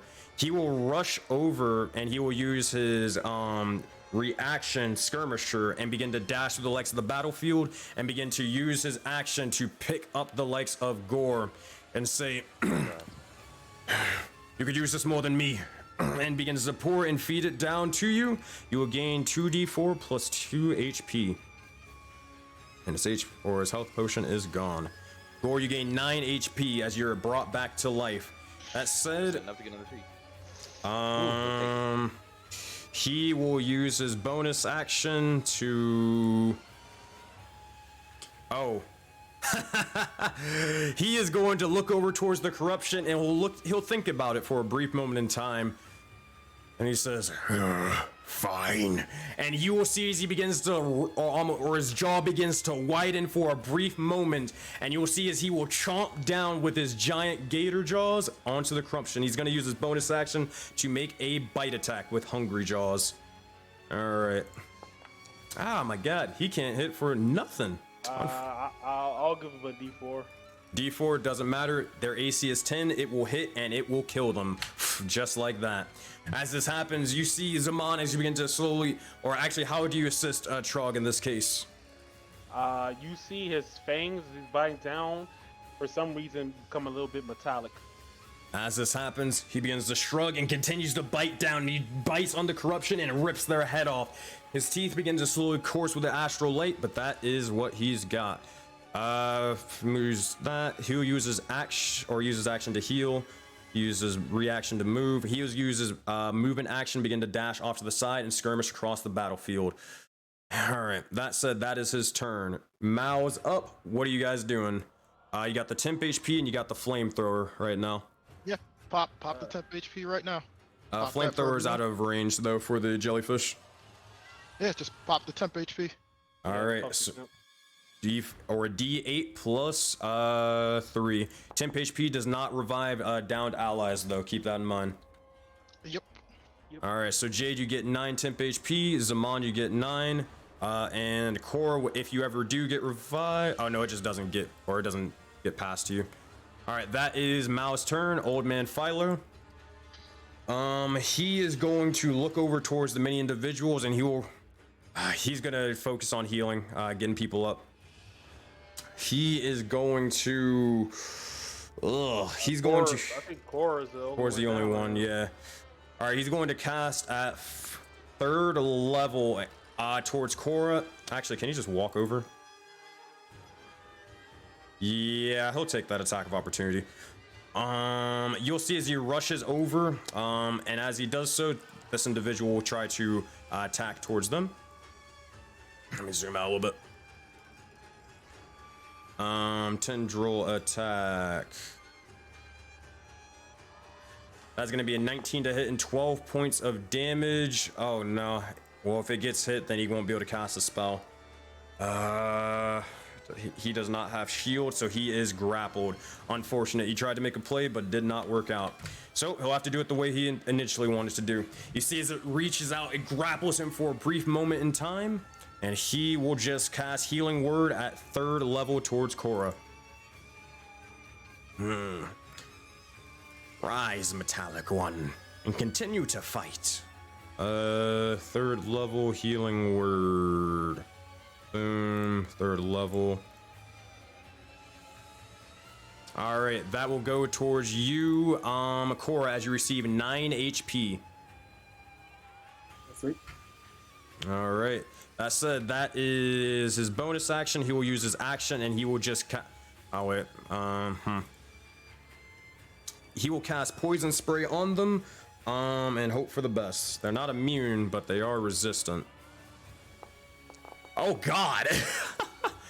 19 points of damage, but he will succeed, so he will take half. All right. So that is going to be a total of 8 points of poison damage, reduced to 4. That is Philo's turn. Addy Dark, you receive initiative, then Core, then Zaman. What would you like to do, Addy Dark?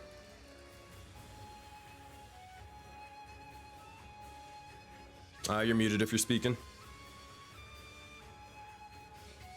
Yeah, I'm gonna heal myself with the white mark thingy. All right. As you do, if you're trying to activate it, you see as you begin to active.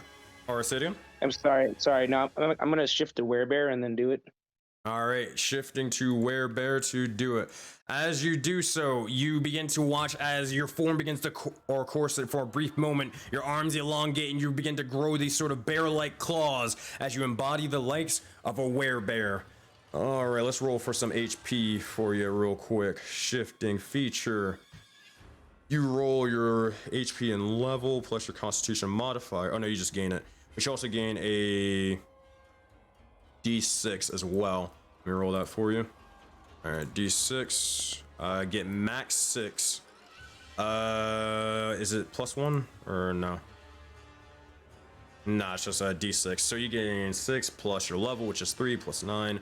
Plus another 3, you gain 12 temp HP as you begin to shift into the likes of the werebear state. And as this happens, as you begin to use the likes of the white mark, your entire form, or you watch as it begins to expand slowly, as it takes over and begins to reside on the likes of your chest for a brief moment in time. And as you glow with this white radiance, you see as all of your wounds begin to close, and you feel rejuvenated, energized, and more.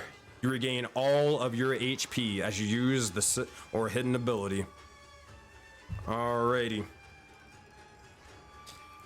Oh, you thought some people had secrets.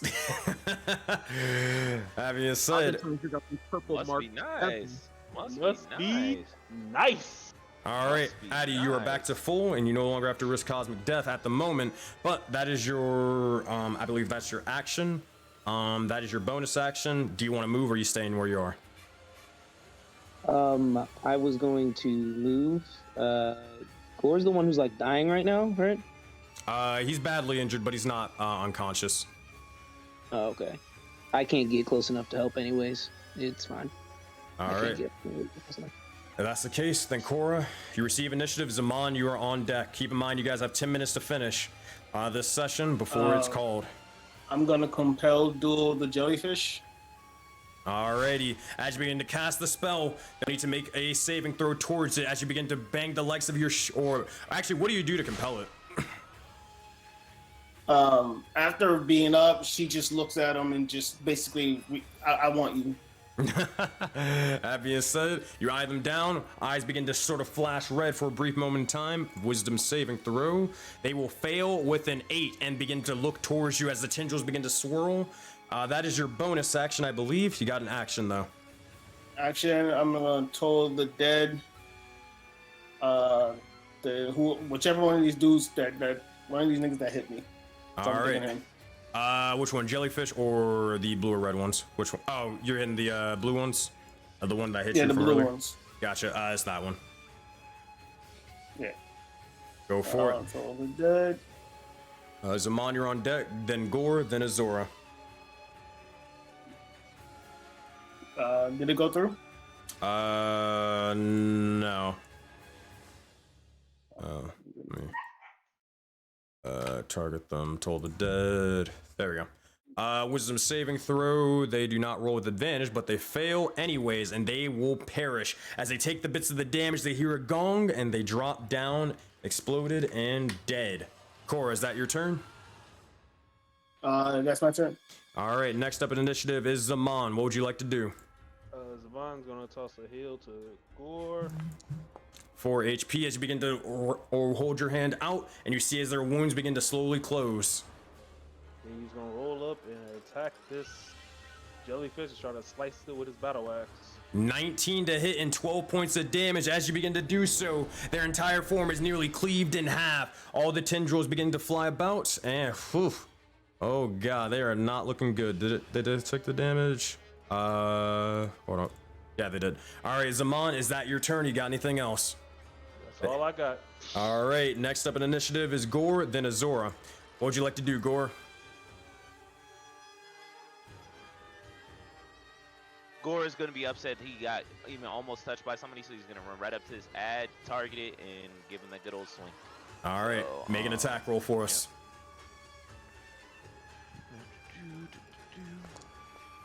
10 to hit, 9 points of damage will do it. You slash over towards them as they drop down dead and pierced amongst the barriers. That's your action. Anything else for us, Gore? He'll do the curse of binding on the jellyfish. Jellyfish, curse the binding. You hold your hand down as it courses with the blood magic. The Hemocraft coursing, strength saving throw. They will fail. They are going absolutely nowhere as you see the shadowy tendrils begin to strike into them and put them closer towards the ground. All right, Gore, anything else for you? No, and he'd yell, "Quick one, finish this!" And that's what he would do. That said, Azora, you receive initiative. What would you like to do? Oh, you're muted. Yep, yeah, just realized. So who's gonna do it? She will so she'll look at Agni while standing on top of this jellyfish, and she'll say she'll just yell out to him, "Agni, this thing is weak. Now is our chance." And essentially, she wants to do a team clash. Cosmic clash. I want you to know I will allow this because rule of cool, but if you both fail, you both suffer cosmic death. The Kawa Bunga. Well, if that's the case, with 9 HP, let it ride. All right, Azora and Agni, here we go. Oh my god, the final clash. Here we go. So, I don't think I need to explain this. You already know the stakes, correct? Well, I guess I'll explain it to everybody in chat. This will be the final thing, no matter what happens. So, chat, if these individuals fail this cosmic clash, they suffer cosmic death, meaning all of their characters are killed and erased from existence and never remembered again. That being said, oh boy, I really wanted to play the fucking monster. I'm playing the monster on the music. All right. That said, oh goodness. So, Agni and Azora, how do you ready yourselves for the likes of this final clash? I'll let you take it away, Azora. So this our first sort of boss fight. We did the same thing, had a team clash. So Azora, seeing the video play back, she remembered how well she worked together with Agni. So she quickly yells out to Agni to, if he can, all the ice that she put on to this guy to melt it off so she could turn the water into ice shells. As she puts her sword back in her sheath and she starts like summoning all her oculi ice abilities. As she's trying to like freeze this thing from the inside out. As you begin to do so, Agni, how do you try to attack this individual? nodding up at Azura up there. He kind of was expecting this is what she wanted to do, and as she starts to freeze the top of the jellyfish, around him starts to get extremely warm, where he also is remembering the original boss fight where this happened, and fire just starts erupting actually out of the ground as Agni kind of just stomps on the ground with his right foot, and flame erupts to the right of him as he holds out his hand, thinking that he's going to be able to grab him from the bottom and roast him, as Azura is going to freeze the top half of him from above. Alrighty, if that's the case, then it's time to show your strength. This is how the team clash will work. We'll do this. I guess this is how we'll do this. It's gonna be 2 out of 3, and you guys will split it between yourselves. Agni will make one, Zora will make the second one. All right. Or you guys can swip or flip flop. The choice is yours. Which one of you want to go first? Go ahead, Agni. I'm gonna go pee. This guy. All right, Right at the climax. Oh my god. Alright, Agni, describe how you. Well, that being said, as the individual begins to soar out and begin to unleash and slam its tendrils all around, you see as the walls begin to go flying, the trees, the grass, and more. As this happens, you see as this individual begins to wrap around all of your arms, your legs, and then your neck, and then the likes of your horns, seeking to break every bone and everything in sight. It'll make a tendril attack towards you, and you'll have to make one in response. First off is the tendrils. That is a 13 plus 10, a 23 to hit. You gotta beat a 23, buddy. You got advantage and a +3 from the Auroraverse behind you. Let's go. All right. Agni is going to see these tendrils wrap around him, and it brings him back to the moment of training in the forest with Philo, feeling restrained and just things trying to hold him down. As this happens, he just starts to increase more and more heat, as the runes on his back start to come off of his shell as like a holographic. And as he does this, he is going to try to break free from these tendrils that are trying to wrap around him and singe them away with the flames. He's going to take his hand as it's holding onto him and basically ignite his entire hand and fire and try to hit him again with one more flame wreath to cook this thing from below. That said, you have the power of the Auroraverse behind you. You get a D4 inspiration die from Animus, but make an attack roll with all you've got, Agni, with advantage and a +3. Come on. 22 plus 3, that's 25. That'll do it. 25? Oh no, we gotta go for show. I'm using that's the right. original D10. Add a D10 to it. Boy, that is a 9 right there. Let's go. That is a 25 plus 9. That is. Wants to cook him in this astral fire. That is a 34 at the moment. Do you want to use the D4 against the tendrils to lower it to make it even better? You know bears, right? Roll a D4. I gotta ask the question, Sensei. Because he's compelled duel, did he move at a disadvantage to attack Agni instead of Korra? Sadly not for this, no. Okay, I just gotta ask the questions. Gotta ask the questions. All right, so D4. Oh boy. Oh, I actually just typed it out. That works. My bad. That being said, 34 versus the likes of a 22, that'll immediately be able to do so. As you begin to unleash the likes of the flames, you see as it begins to erupt in this sort of hellfire all around. The runes begin to or sort of flow off of the likes of your back and begin to strike into them over and over and over again. As fire begins to course, then the ice begins to seep forth. Azura, it's time for your clash. You'll see as the individual begins to finish it. You see as the individual begins to try to strike out towards you, multiple tendrils begin to slowly form and try to reach and wrap around and break the likes of your spine. Azura, how do you respond? As it does, she's putting everything she has into this. So she's keeping like this because the tendrils are, oh my god, because the tendrils are made out of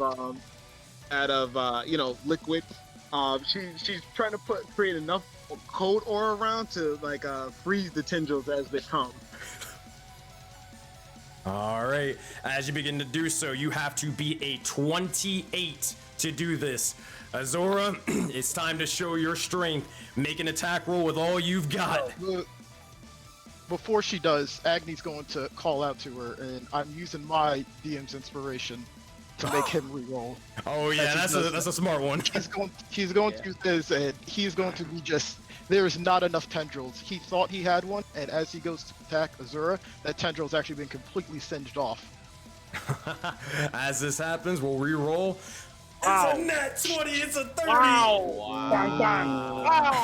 Guess you gotta beat the first one. You gotta beat the first one. You gotta beat a 28. Oh my God. It's just you and your strength. That's not bad. That's not Azora, bad. you have a 25. You need to beat 3. Gore yells up. Hold on, I heard Gore.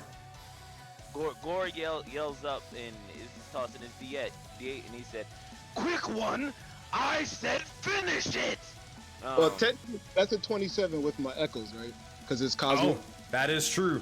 Yeah. Well, you haven't played in the Sky Knights one shot, so it's only the one. Oh, it's not a Zora and okay. Yeah, it's only the one so far. So it's All right, so yeah, Gore yells, "Gore said, crush it, little one!" Or quick one. I'm sorry. roll that D8 for me. Yeah, got you, bro. All right, come on, Gore. Come on. Oh no, that's a 2. Unless you can figure out how to roll, or you can maybe use inspiration on the jellyfish to lower his roll. Yeah. That's about it. Well, Hold on. Yo, chill, bro. Chill. Okay. I got the D8. Yeah, I made the D8 on that. All right, roll a D8 for us. And all up in the characters and shit. That is role playing, bro. That is a 3. All right, let's count this up. I think that'll be enough to do it. Azora, you gain the total of 22 plus your echo is 1, so that's 23. Plus the Auroraverse behind you is 26. For the likes of Gore, you get a 28. However, the individual rolled a 28 itself, and between the likes of 3, it's 25 for 28. Azora wins. Agni and Azora, with the final strikes, describe how you want to finish this creature off. How do you want to do this?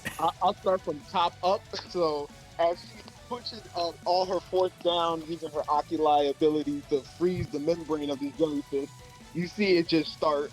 We usually courses over with this astral light when things of the corruption dies, but you see it just that starts turning into glass as the liquids inside the membrane are starting to freeze over as it's becoming more and more frigid as it's moving down towards Agni's flames. As it begins to do so. Hold on, I'll play your theme song. Oh boy. Woo, the theme song. It's been a minute.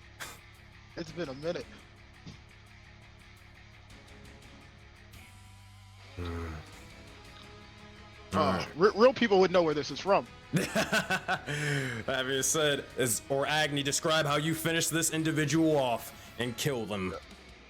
Seeing the blinding blast that's coming from the top of the jellyfish, Agni knows what Azura is doing up there. And as the ice starts to course from the top down, you see the few remaining tendrils that are still floating.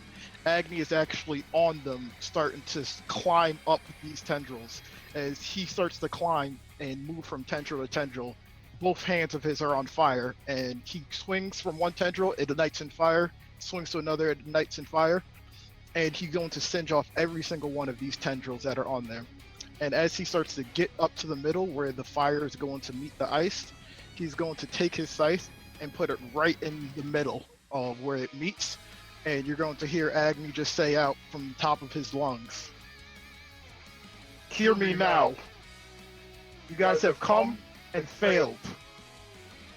This here, we're the voted knights.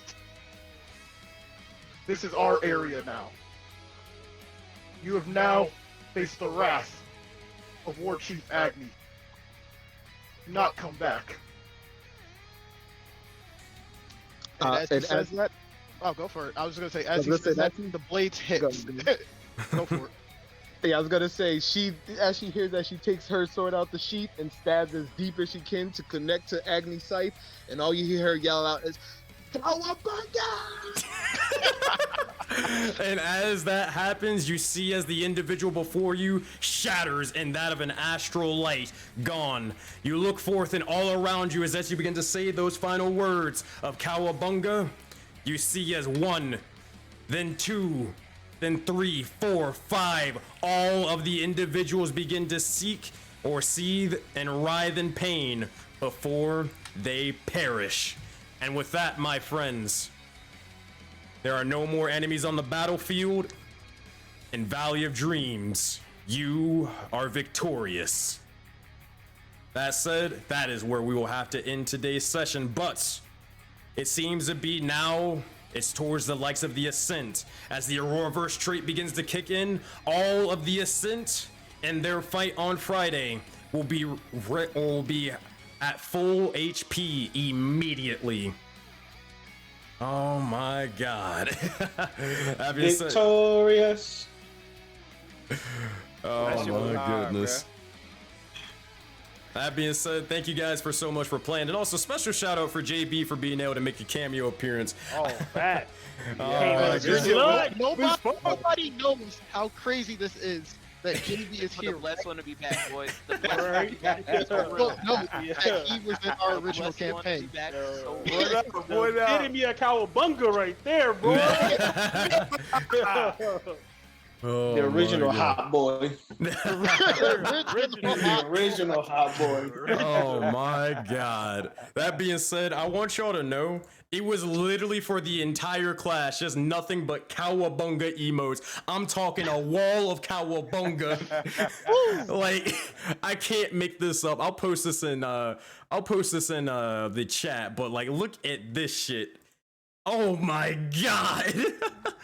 Hold on. Hey, y'all look in game, or y'all look at session chat. Just look at that. It's just nothing but cowabunga. That being said, thank you guys for playing. I'm gonna break down the stream. I'll be right back. If you guys got to get going and all that stuff. It's been a blast, my friends. I'll be back. All right. Oh my god.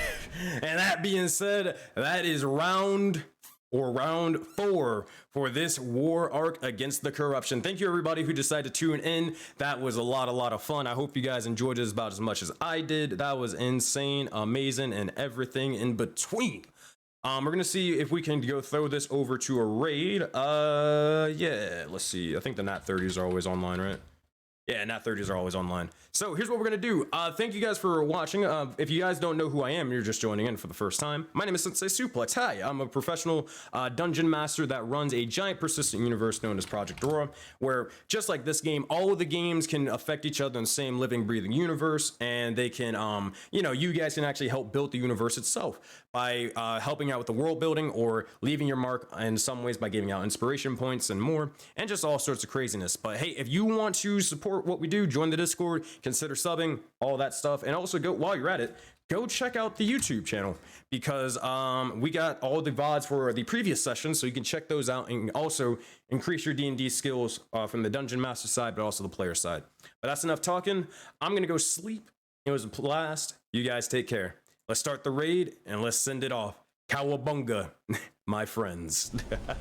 Cowabunga it is.